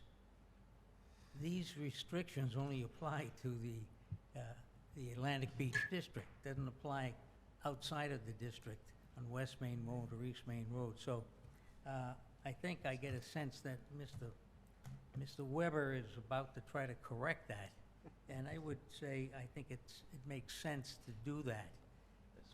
Require the signs to be these size signs and these types of signs in that district.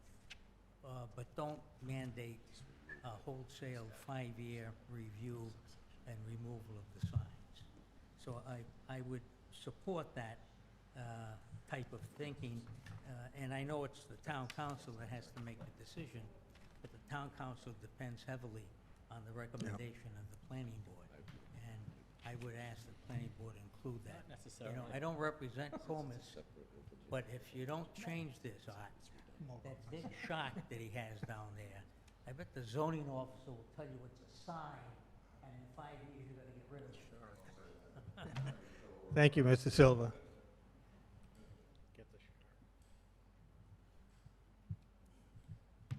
Hi, Lee Kermel. I'm here on behalf of Rejects Beer Company. Speaking to the mic. Sorry. We are tenants at 124 Aquidneck Avenue. We're here in opposition of the restrictions that are being placed upon the businesses. Not only the signage, which I know we've pounded into the ground tonight, that is restricted for us because not only for marketability but recognizability on the street. We would definitely have issues with that, but also for expanding our business potentially in the future. The other building restrictions that are in place currently are fairly restrictive for our building in particular, as right now it's a fairly boxy shape. And should we want to do any leasehold improvements on that or expand our manufacturing businesses, we would have to build up instead of out. And in order to do that, we would have significant increased expenses for building materials to match what is now proposed in the zoning that is currently on the table. So those are our concerns, signage for marketability, but also for expansion in the next 5 years, which we are planning on. To be able to do that and keep it cost effective, we find that this is pretty restrictive for us to be able to stay in the community, which we love and are happy to be welcomed into, and are not looking to move out of, but it would definitely make us consider that as an option. Could I ask you, how are these proposed changes restricting your expansion? How would they restrict your expansion? As proposed, it seems that any additional building would have to be compliant with the siding, the roof line, our roof line is flat, so if we raised up, we would then also have to accommodate that within the 35 feet and a height limit that is now, which would restrict us to less than 1 story up, which is pointless as part of a expansion. 35 feet allows for a 2-story structure. 2 stories, yes, Two including. two and a half, in fact. Okay. But in order to be able to do that, all of the outside of the building would also have to be enhanced according to this? No, No? no. The new addition would need to comply with the, So the new addition, which would be the entire upper floor, could be a completely different building material well, I mean, exterior? what I'm suggesting is if you have a flat roof now, if you're putting a second or another story on top of it, it would not, that new addition would not have a flat roof. It would have to have a It would have to peak have a roof. sloped roof, Yeah. correct? And I don't know what's the building material now? Uh, Is it Masonry. wood It's or? like stucco outside, basically. Masonry. Yeah, It's a Yeah. masonry building. that's compliant. I think it's natural material, so. Not according to Yeah. any of the pictures. I don't think well, so. according to the pictures that we're just But seeing. yeah, new, Oh, yeah, that's the but- idea. New construction would needs have to comply. Yes. Right. Yeah. So to do an addition, we would have to have the entire building refaced. No. No. It The sounds new- like the- your existing material is compliant, Well, so, sounds like you have existing natural materials. The new addition to the building would have to comply with the guidelines. Just the second You story. wouldn't, you would not have to redo the entire building. Okay. In order to, all right. I find that interesting because then that is going to be completely not cosmetically what the zoning proposal is looking for. nor you as a business person either, I would assume. Yeah, exactly. Who Right. wants to have 2 different stories? Right. All right. Well, thank you for clarifying that. Appreciate it. Thank you. Thank you.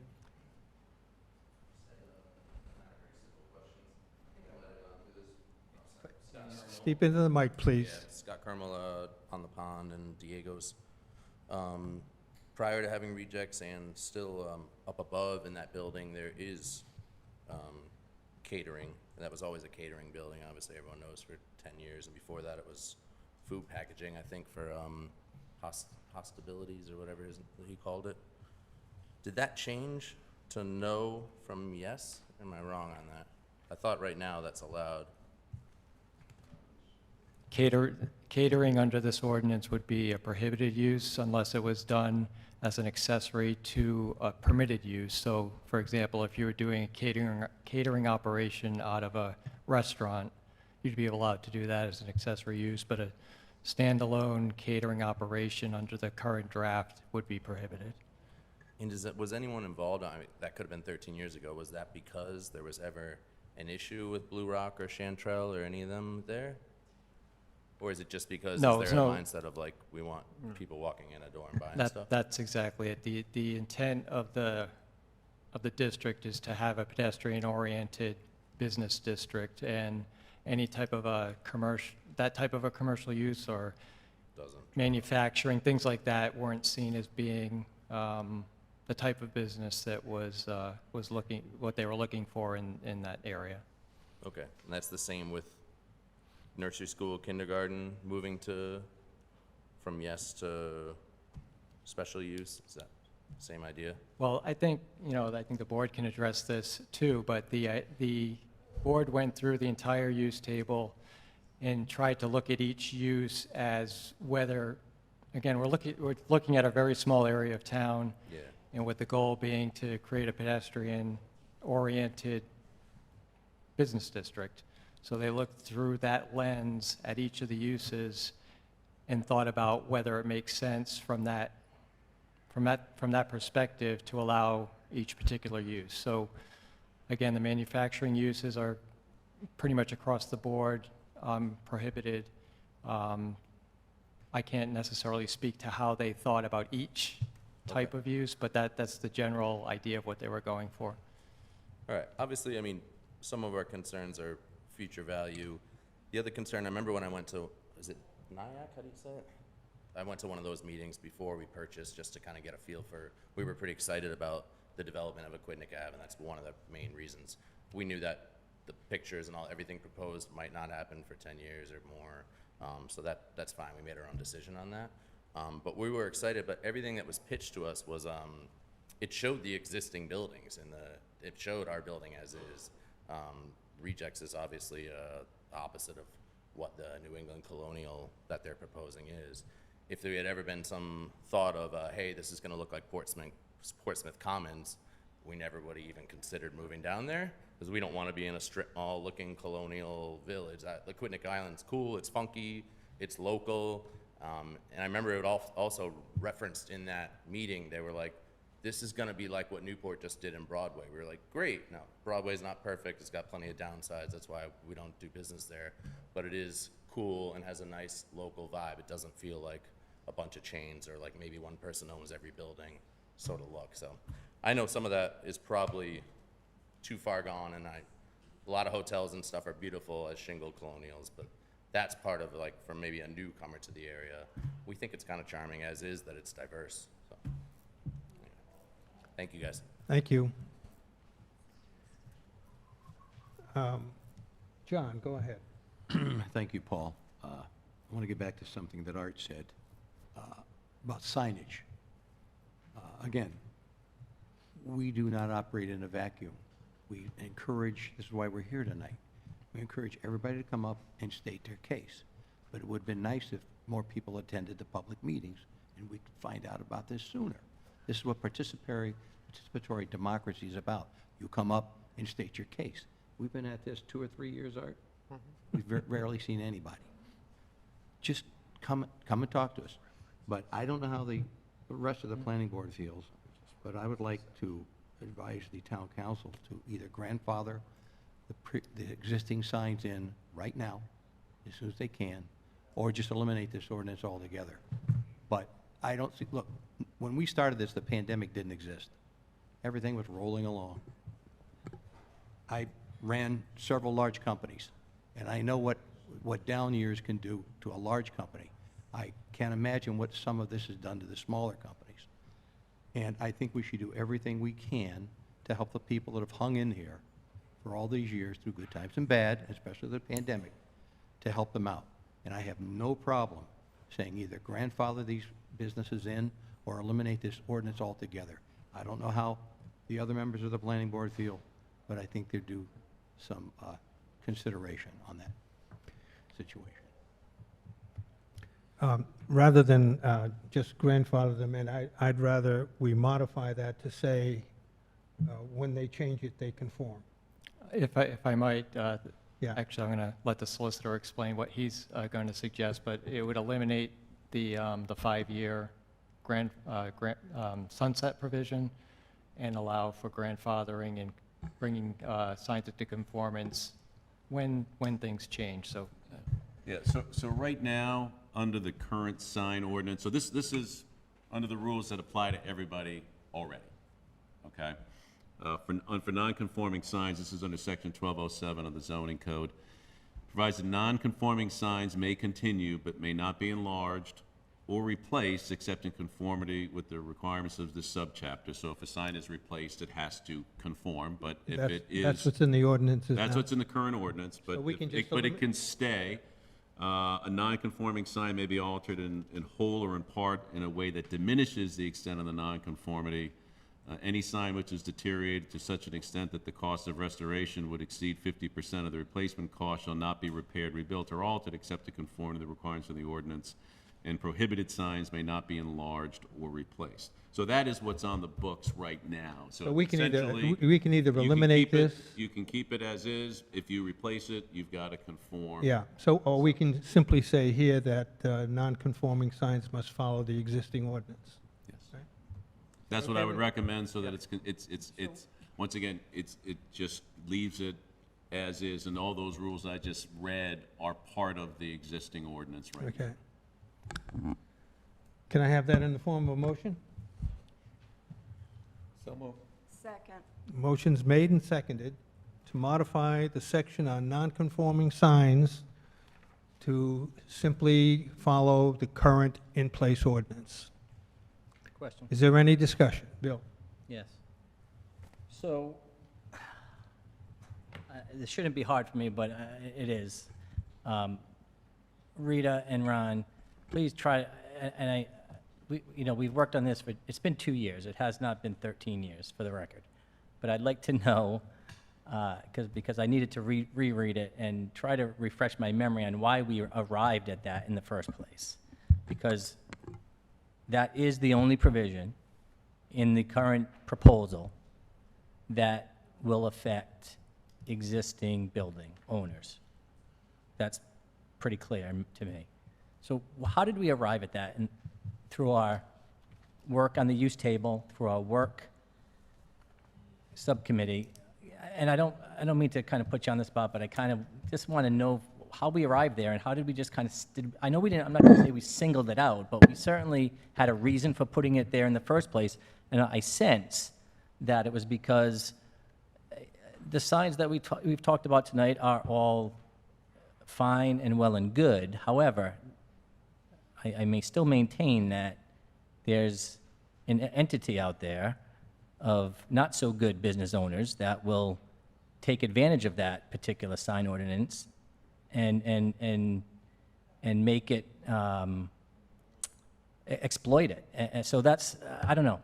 Can you help me on that, on how we arrived there? So that came out of the subcommittee that worked on design, and I think along the lines of what you were just saying, I think there was a feeling that there are some unattractive signs currently in the area, and the concern was that if we're going to have these standards in place, there should be an attempt to bring those signs that are less than attractive into conformance in a more timely fashion than waiting for them to be replaced. So Okay. that was the That's exactly decision. how it happened. That was the Okay. decision of the That's r- subcommittee. Okay, right, because I was not on that subcommittee, Yep. but I recall that now, so thank you for that.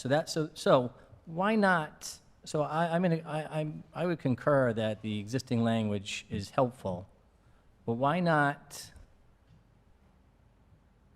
in this particular district, why not also include a provision that if the property is sold and the use changes, to give them 5 years to make that sign to comply? Follow me? If the property is sold and the use changes, then they're subject to the new Well, requirement. that's what I want to know. Hold on. No, Go ahead. We're in our motion here, so that would be my question. Why not, to the board? And I guess, excuse me, I guess to you, Ron, as well. Excuse me. So, a provision where, in this district, use the language that Peter just spoke of, what's in our current ordinance, but also when a business changes hands or changes use from one business to another, that sign has got to comply with the district ordinance. Do it then. Do it then. It's up to the board if that's I- what you want. Isn't that what this requires? Well, no, because you might have a business come in. Please, hold on, please. We need to hear this discussion.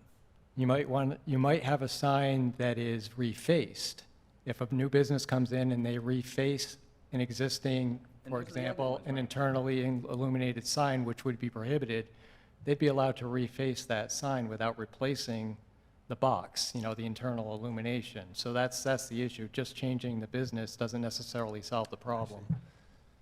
So maybe that's another provision that should be I would included. prefer to keep that Yeah. in there, in this district only, because I think that will start to at least peck away and Put give it them in. 5 years. So we put it in the overlay. Put it in the overlay. Yeah. That will at least peck away and Yeah. meet that intent that we originally put in there.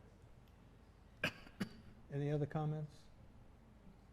Excuse me, Paul, if we do what Bill suggests, we're still essentially giving relief to the business owners out there. Absolutely. Yeah. Absolutely, to the people that own it now, absolutely. The one thing I wouldn't suggest that a sale of the property be a trigger, because you certainly property could be sold with the same use. Okay, sure. And nothing changes except ownership, and that's traditionally not, something that would trigger some other requirement Yeah, I don't to disagree bring with that. something into Change of conformity. use? Change of No, use. I mean, change of ownership should not, I would Yeah, not but recommend. would that change that- of use be an Yeah. appropriate trigger? Change of use could be, Yeah, once again, I at the agree, discretion Pete, of the thank board. you. No, I think change of ownership, correct, but the change of use, I think, is in order in this district if we want to try to peck away at what the intent was of the site design committee. That change of use.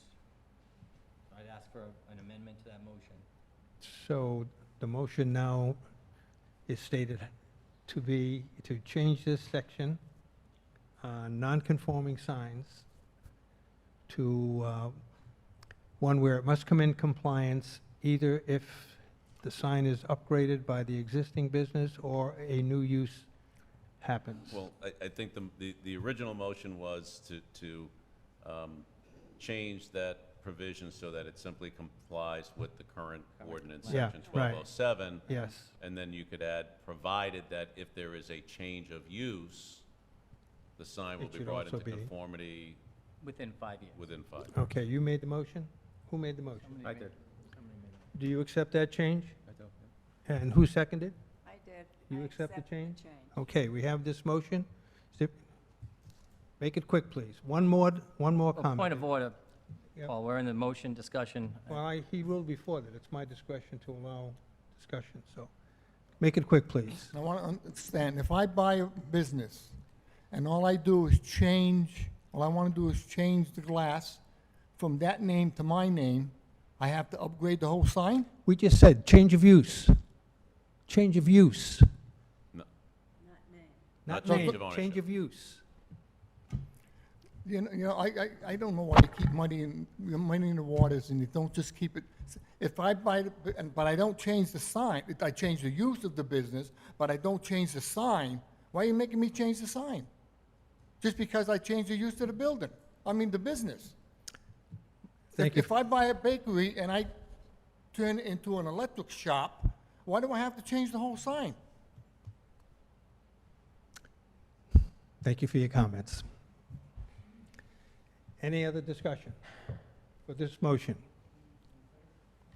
All those in favor say aye. Aye. Opposed, nay.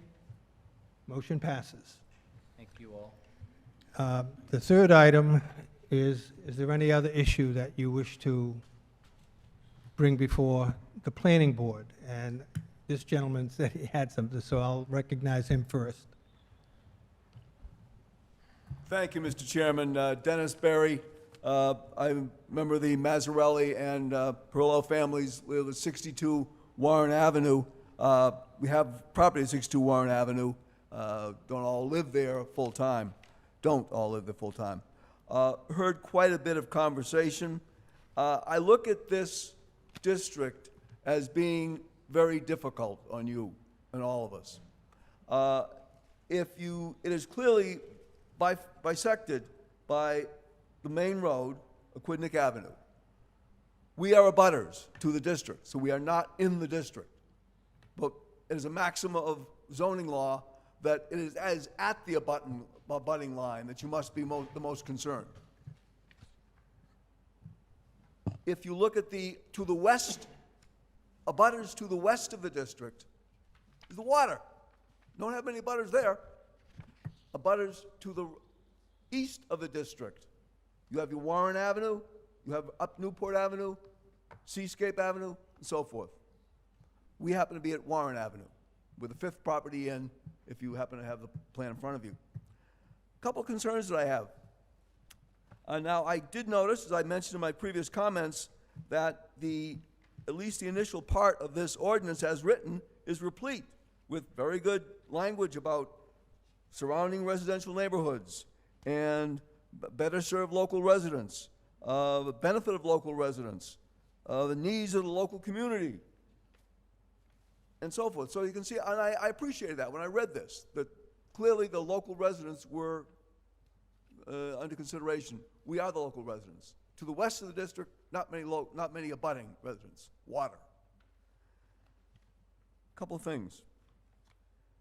I don't have a problem with a 35-foot high building height. That's not a problem. If I knew that height was from Aquidneck Avenue up 35 feet, probably, I wouldn't raise it at all. But as I had a conversation with Mr. Wolanowski and Ms. Lavoie this afternoon, as I understand it, in Rhode Island, the way you determine the height of the building is you take the average height of the property. Now, this is a slope. You all know it probably better than I do. What's it go up? 80 feet, 100 feet from Aquidneck Avenue to Warren Avenue? Keeps on going up, Newport Avenue. Well, I'm just going to play a game here. If you take a site on Aquidneck Avenue, and if that goes up 100 feet from there to Warren Avenue, to where our property is, well, that's, you can go up 50 feet.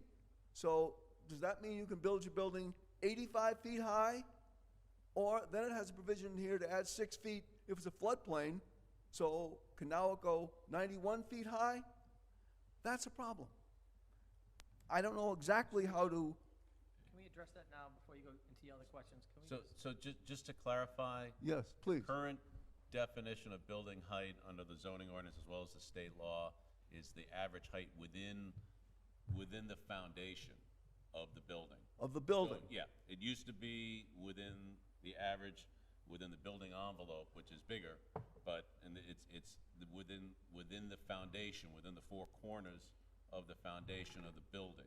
Okay. So if the back of the property goes up on a berm up from Aquidneck, assuming that that's not part of the building itself, that wouldn't be taken into consideration. It would be the average height within the building foundation The building, no, itself. not the whole lot. Yes. Then I am wrong on that, and I apologize, and if I misunderstood, and you probably explained it well, and I didn't get it right. But even then, if it goes back 10 feet, see, if I'm looking at our property abutting the district, if that goes back 25 feet and then gets to start the 35 feet, you're already 60 or 70 feet in the air. Well, I think the only way we could, I wish we could change that. I wish we could have a flat grade. I might want to say that maybe you should reconsider the 35 feet and maybe cut it down some.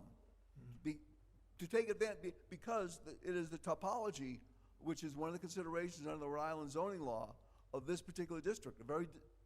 That slope is something to consider, not a flat district.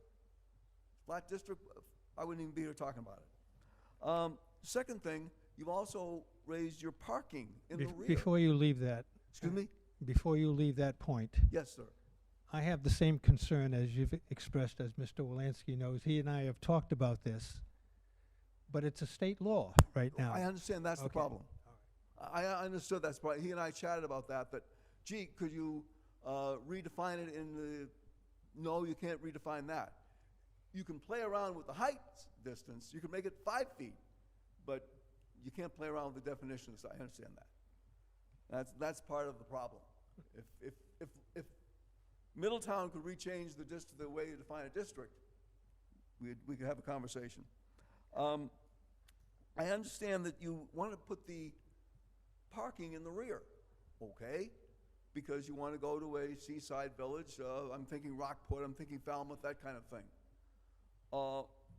But then I see that you changed, when I picked up tonight, that you changed the rear district from 50 feet to 20 feet. So that means it can come within 20, the cars can park behind the building, which may be 10 or 15 feet off the road, then can park within 20 feet of the abutters. I would ask, why shouldn't we go back to the 50 feet? Because also, don't forget, you've got lights coming up. With all you talk about lighting and the detailed foliage that you've required here, nevertheless, if you're having lights coming up into your room, into your building, and it's not just me, it's the whole street. So I just happen to be here. I'm the first one that stepped up to talk. Now you have the height and the views. So one other thing that I picked up here, and I would ask this change be made in site design. That is section 302 IC. In order to promote and preserve scenic views, buildings shall be located on a site in a manner designed to preserve significant coastal and pond views. Okay, agree with that? I'll give you all a moment to get there. Then we go to the words, from the public right-of-way. Well, from the public right-of-way, the coastal and pond views are either straight ahead to the First Beach area or behind the buildings on the west side of Aquidneck to the pond area. How about if we took the remaining words of that provision, it's on page 4 of the, as I have it, and said, from the public right-of-way,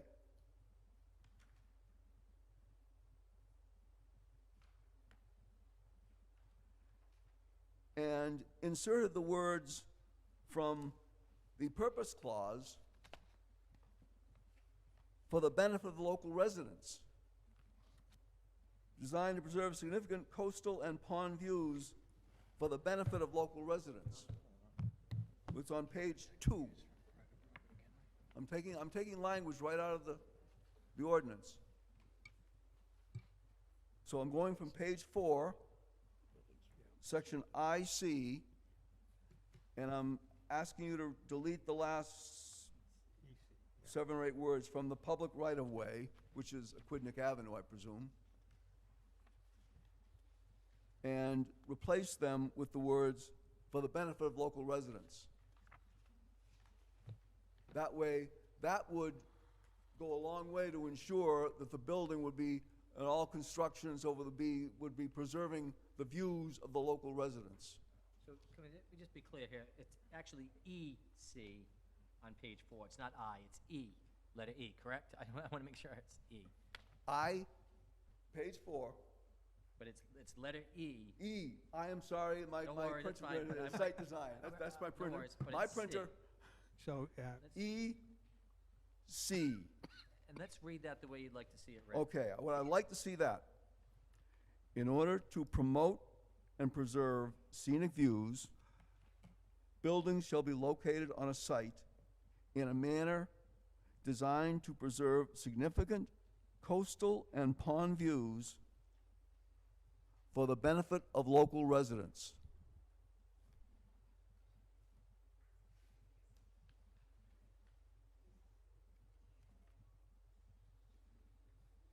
Can we keep them both in there? Excuse me? Can we keep them both from the? Could- Is it, are you objecting to the language of, from the public right away? I agree with you. I think that's to benefit the residents, but I think we can get away with putting it. Well, I got a question. I think the concern is creating regulations that now preserve and protect views from private property, which is something that would be unprecedented in our zoning ordinance and in any zoning ordinance that I'm aware of in Rhode Island, would be a dangerous thing, because if the board has to decide the view from anywhere has to be protected, I don't see how anything ever gets constructed on a particular lot, which is why this is limited to protection of views from the public right-of-way. See, thank you. Because anything that is constructed, just as a matter of fact, is going to impact somebody's view from somewhere, and that is the concern, and we don't have that in our ordinance now, and I would not recommend that we include. I agree with you, but you Well- understand that language? Again, I would return to the slope. Again, we're not talking flat property, we're talking slope property here. And, Still an end around. and property for which one of the key elements is the view, the water view, be it of First Beach, be it over the pond, be it so forth. If we continue up the slope, because it's not flat property, and because of, the only people really impacted are those of us right at the line. And going back to the basis of one of the zoning laws, issues of zoning law, you've got to protect at the line. You've got to protect that. Mr. Chairman, one other thing I would also mention, the provision that requires parking to be in the rear of the buildings, which, as a practical matter, moves the buildings closer to the street, because that is the desired streetscape. It does, the concern that you have with slopes going up on the west side of Aquidneck Avenue, if the buildings are closer to the street, it diminishes, an increase in height. So that's one thing I also wanted to mention, because if you're putting the parking in the back, you're moving the building towards the street, the closer the building is to the street, the lower that height calculation is going to be, so. And I think that's terrific. Well, I very much like the idea of moving to the street. Again, not only from our point of view, but from the point of view of the aesthetics of the street, the New England seaside village that you're trying to emulate. But I think, but that is, now, then I would like to get into some other issues, and so I do see no reason, again, object to the 50 to 20 foot back rear line. I object to that. And I think that's a change that you made that I just picked up tonight, and I object to that. I would like to get into, to know if we could get into, and I've done this in my own community, getting into things like delivery times. Where can you place dumpsters? Where can you place parking? I'd like to limit delivery times to something reasonable. We don't want deliveries at 3 in the morning, like delivery times between 6:30, 6 a.m. to 6:30 a.m. to 5 o'clock would be fine. 6 o'clock, whatever it is. Maybe 6 to 6, but not 3 in the morning. I think that I'd like to put that in the ordinance. So can I just, I think much of that happens at zoning. Excuse me? Under a special use permit, many of the uses that are being proposed require a special use permit, and those items come up at zoning, not at this level. Well, that may be true, but if we had it here, it would be done. Yeah, that's not the if intent, you though. you're rewriting the zoning law. Yeah, how can they come up with zoning if you're doing zoning?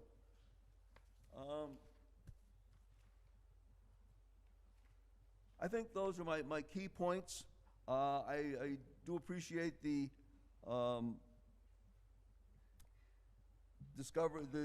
discussion of the 4 corners of the building.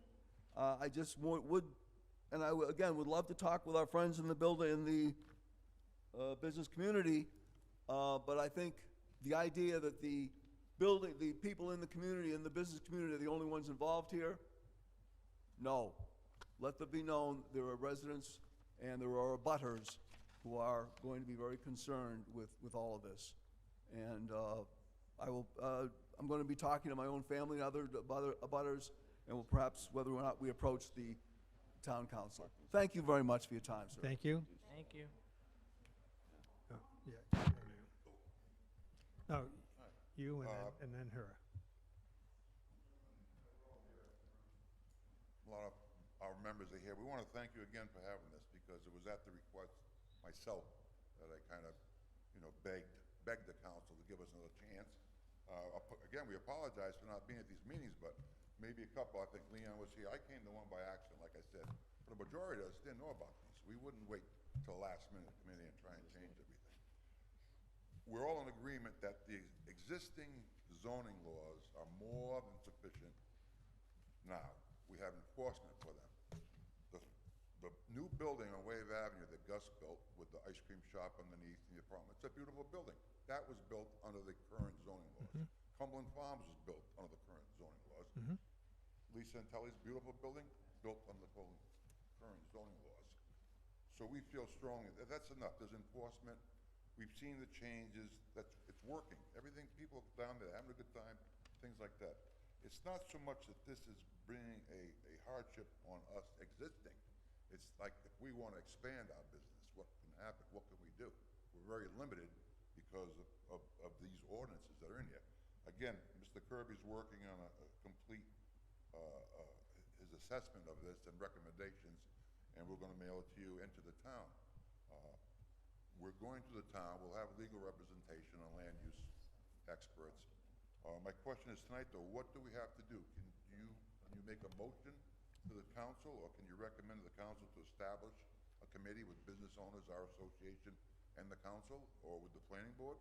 Or how do we get this together? I think our role is, any changes that we make, we send back to the town council. As was mentioned, they're still in second reading, so they will just pick up at that point. But they will have public input, and I would encourage you to take all the information you have and present it to them and let them decide what they want to do. Tell them we are a committee, we want to. Yep, yep, yep.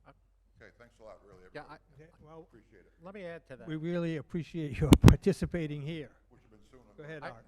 I know exactly what's going to happen. And I'm glad you're doing it, because I was going to recommend you get together with this guy with the blue shirt, who's got some great ideas, and go through this document line by line. You're doing that, okay? And when you go before the council, I know exactly what they're going to do with that document. Guess who? Back to you. It's going to come back. It's going to come back to us, which is fine. Well, Art, it is, but I think it's gonna end up at staff first, and I think staff is gonna. No, it'll come back to here. Yeah, it'll come back here. Well, we will, but I mean, look, there are some questions, some of the items that have came up tonight are just simple misunderstandings. It's just, they've read it the wrong way, and it's just a clarification. They're just much of it is clarification. It is.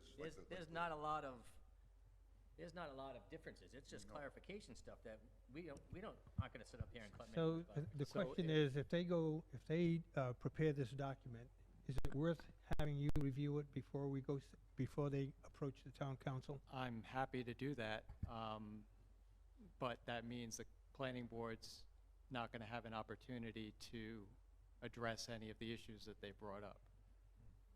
You They suggest they wanted to bang it that night. They wanted to pass it through. They were like this. Well, I'm okay with that, They though, they Brian. couldn't have passed it that night because it required a second hearing, so. No, that I really wasn't. think that some of the questions are just. But they hold on. If they prepare their document, is it better that they send it to the planning board or to the town council? My opinion, I think, as was just said, if it goes to the town council, whether it's a multi-page document, even just many gonna end up back suggestions, here. it's gonna end up back with So you. then my next question is, if it goes to the planning board first, will this item stay in second reading for the town council? Well, the council will hold a public hearing on September 20th.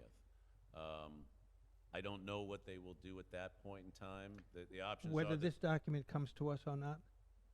Yes, Then I- because, well, hold on, because that meeting has been scheduled for that particular date, so it has to go on that particular Yeah, date. then I But what they suggest might bring do, it to the- what they might do is they might take these recommendations and they might change the ordinance themselves. They might not, they might accept some and not others. Yeah. Or possibly they might take that whole list And of ship it back. recommendations and hopefully they are as specific as possible, because as you see, when you provide some specific recommendations about things, then it's easier to have a discussion and then potentially make changes to it. So they could send it back to the planning board. I don't know, but so I would recommend, if you have changes that you want to make, you can send it to the planning board if you like, or send it to Ron and Rita, but I would certainly forward it to the council Absolutely. as soon as possible, so that they have the opportunity to review it in advance of that hearing date. Before the hearing, yeah. So, Go ahead. As far as in advance as Steve possible. Kirby, I recall him being involved in some of our meetings. I think Was he not here? I recall him being in front of us during our I do discussions. too, yeah. And if that's who you're working with, I think, I really think a lot of what you're talking about are clarifications. So yes, I think the document needs to go to the council, but I think just some clarifications. If you can get Steve to maybe bounce some of those questions off of staff, some staff, I think you're gonna find that those questions can be answered relatively easily. They're just clarifications, Colin, so that's how I see it. The town council has their public hearing scheduled. My recommendation is complete that list, send it to the council, send it to the planner, send it to the planning board, send it everywhere. Okay. Send it Very good. everywhere. Send it out everywhere. So Mike, So we just can't say, leave it the way it is. I've got, All right, thank you. Thank you. We appreciate your participation. We really do. Go ahead. Paul. No. I've got another thought here. Okay? Elizabeth Amarant, 147 Aquidneck Avenue, Seabreeze Inn, Yaya's Cafe. So my question is, tonight, I'm a little confused. I have been in that location 40 years. I own Aquidneck Pizza and the Seabreeze Inn. I've done nothing without the zoning approval. We have rules and zoning restrictions existing right now. Nothing is built without their approval. So why are we here? To do what? To change what? The zoning, they didn't do a good job up till now? They did an amazing job up till now. I didn't put up whatever I wanted. I went with the zoning approvals of my setbacks, of the parking, whatever parking I needed, the trees that I put up, some of them they wanted me to, I put extra ones. It's like, I'm confused. Why change something that's already working? Where is the problem? I don't see a problem. I'm there 40 years. I don't see a problem.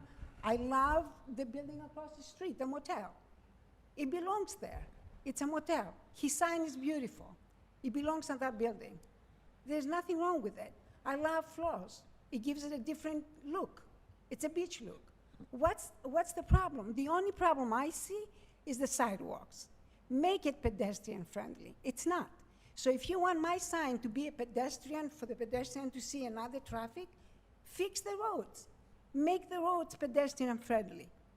And then we'll follow suit. I'll change my sign if you make my sidewalk nice. I'll put the sign you want me to put up. I'll spend $20,000 for it and do it. But I'm not gonna change my sign and have that sidewalk that my guests or my customers cannot step onto. They're gonna kill themselves if they do. It's full of holes and it's falling apart. So you wanna change the signs, you wanna change everything and keep the sidewalks the way they are. It's gonna look beautiful.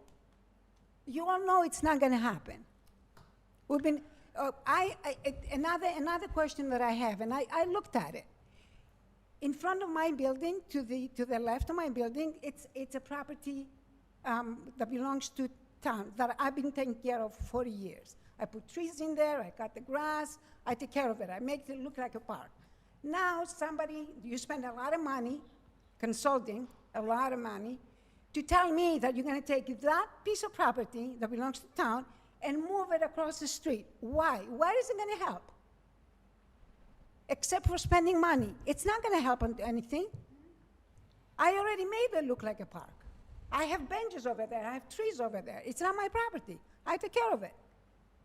But now you're spending all this money consulting, talking about it, and you're not fixing the sidewalk. You're not fixing the sidewalk. You want me to I will put a nice sign up. Well, all I can tell you is that the state has a project to improve the sidewalks, the roadway. For how many years now? Well, Do they have those 5 years that you're giving me to finish? Do you give them those 5 years within those 5 years? it's part of the. Do you Lisa, give them? Look, it's out of the planning board's control. I It's- understand. It's the council that you gotta get I through. understand, It but really it's is. frustrating. I understand your It's frustration. frustrating. I agree. I walk on those You want me to put a roads too. beautiful sign up, and I'm going to do it. I agree with you. It should look nice. We should all. No, be we are in- not asking you to change your No, signs. I- We like but- your signs. No, but no, I'm saying, I will do it if I'm looking at a nice sidewalk that somebody I can walk agree. on and look at my beautiful sign. It doesn't make sense. we are equally frustrated, believe me. It's frustrating. It doesn't make sense. And the existing zoning rules are perfect. They're fine. Nobody can just build whatever they want to build. They've done a wonderful job so far. The good ones have. All the good ones, They all the have. good ones that are here tonight, yes, you have, but They- there are some not so good Well, ones. They go through zoning. They do go through zoning. Why change it? There's a That's lot what- of not good Well, ones. if you read the master plan document, all these documents, there are a lot of reasons why these changes are being proposed.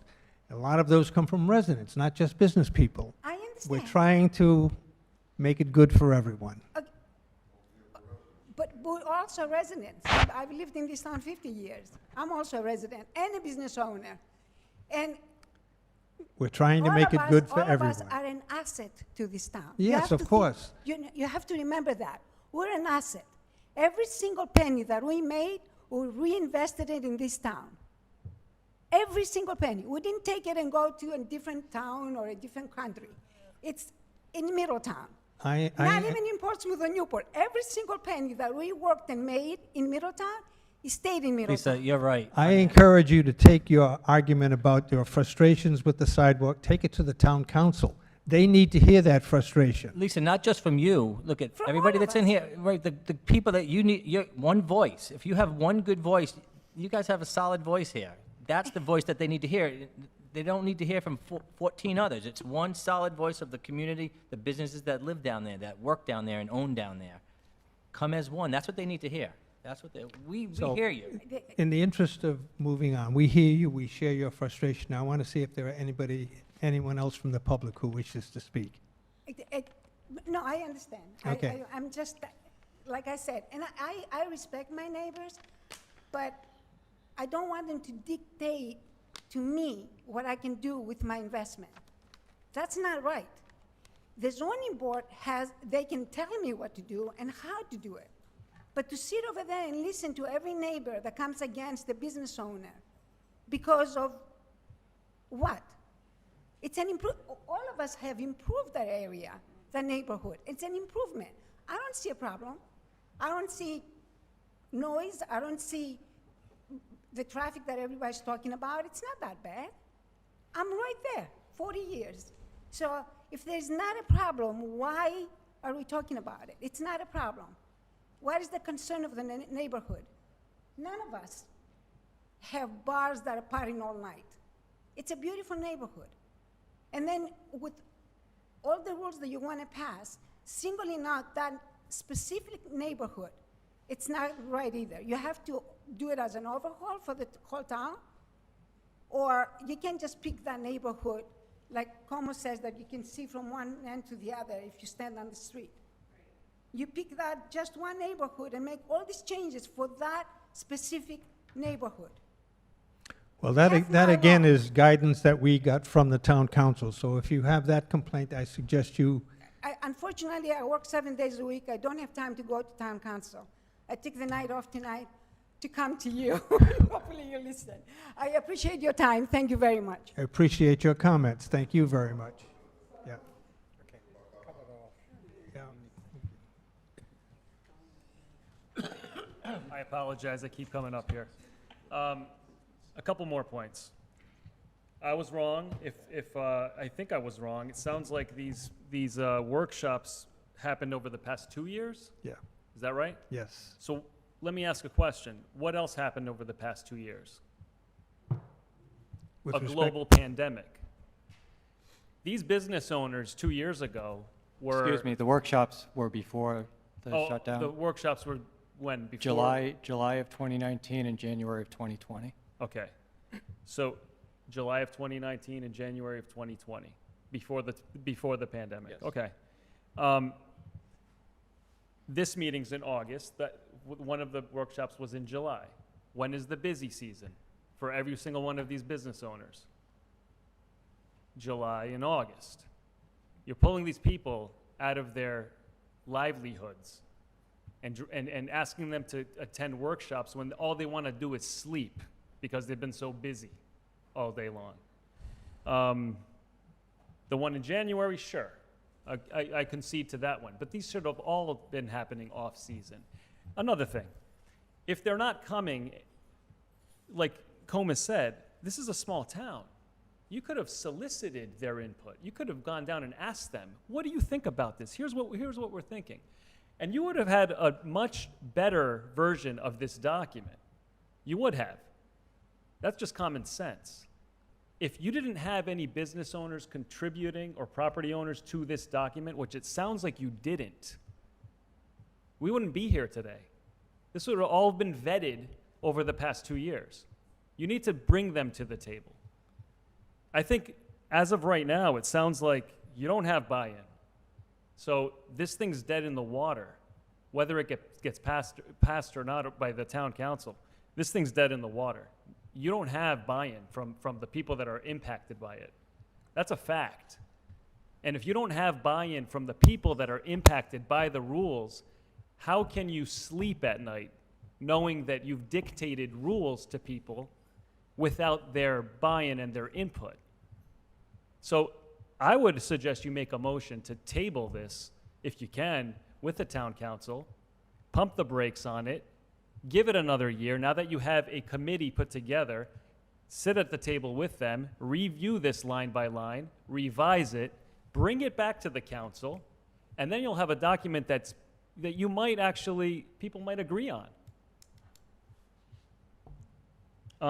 Another point, the intersection changes. Correct me if I'm wrong, but the same. We have nothing to do with that, What's that? the intersections. That's a state project.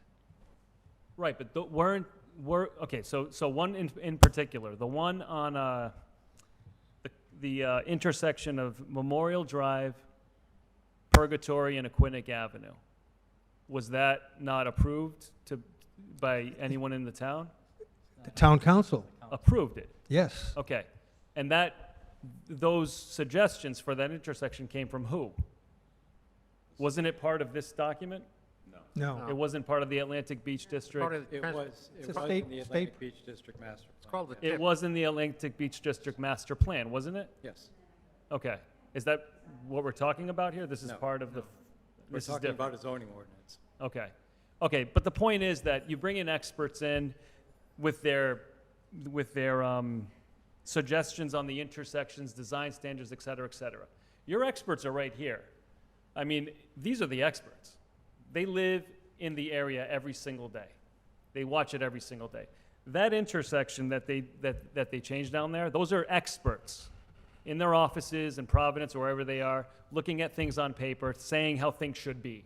And again, this is a principled argument. They created an unmitigated disaster with traffic down there by making that change. Everyone agrees with that. You can shake your head, but everyone agrees with that. So the point is, you get expert opinions, expert advice, experts. They come down, they implement it, and now you have another problem that everyone's complaining about. So bring your experts to the table, pump the brakes on this thing, revise it, and then bring it back to the council for a vote, if you can do that. I'm asking you if you can do that. Well, it sounds like the town council already has their hearing scheduled. And if it's been announced and scheduled, it's going to happen, which is why I'm suggesting take this list to them. They can put the brakes on the process, if that's what they want to do. I mean, I'm sorry, but this goes back to trust, and you would have gained people's trust if you brought them to the table. You would have. This is not a planning board issue, Leon. It is not. We've done what the council has asked us to do, so please, stop making it and lecturing us about what we do. We work also. We worked hard on this. We respect the fact that you work. Please respect the fact that we did our work as well. We do respect that fact, I but don't sense that, please. Enough, I think this needs to move on. Yeah. Let's- We've been here for 3 hours now. Enough. I suggest you take your comments to the town council. They can put the brakes on it if I that's will what they take want. my comments to the town council, but you also have to give me my time and not tell me that it's enough. You've had your time. Okay? You've had your time. I get my time to speak up here. This is a public meeting. You understand? Don't stand there and lecture Hey, me, please. let's all, Yeah. You don't tell people in this community enough. I don't appreciate being lectured. I've got one. I don't appreciate being told enough in a public meeting. Very well. I appreciate your comments. Thank you very much. All right, go ahead. I would just point out at the workshops, I can remember several of us suggested that the two groups get together, in the district, the people that live there and the people that work there. I couldn't force you to do that. Nobody here at the board could force you, but we thought it would be useful for you to work together in a committee and fix all this stuff that we're talking about fixing now.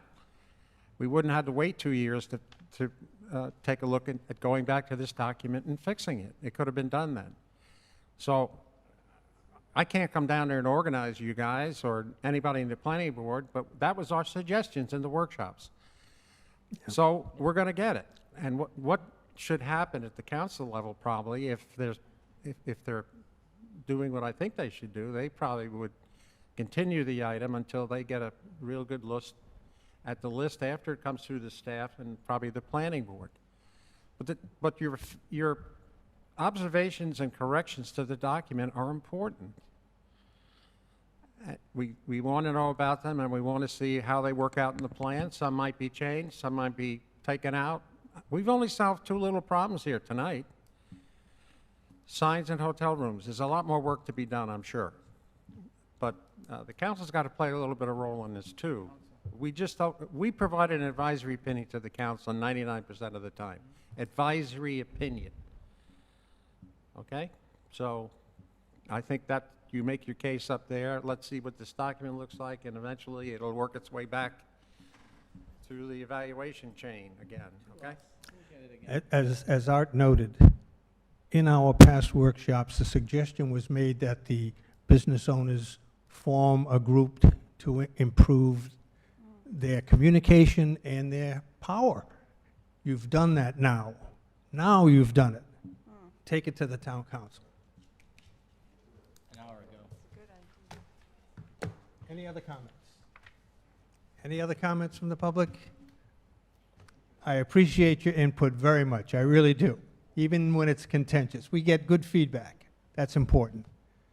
It's important now that you take them to the town council. I really mean that, yeah. Thank you all very much. Appreciate it. May I have a motion to adjourn? So moved. Second. Motion made and seconded to adjourn. Any discussion? All those in favor say aye. Aye. Opposed, nay.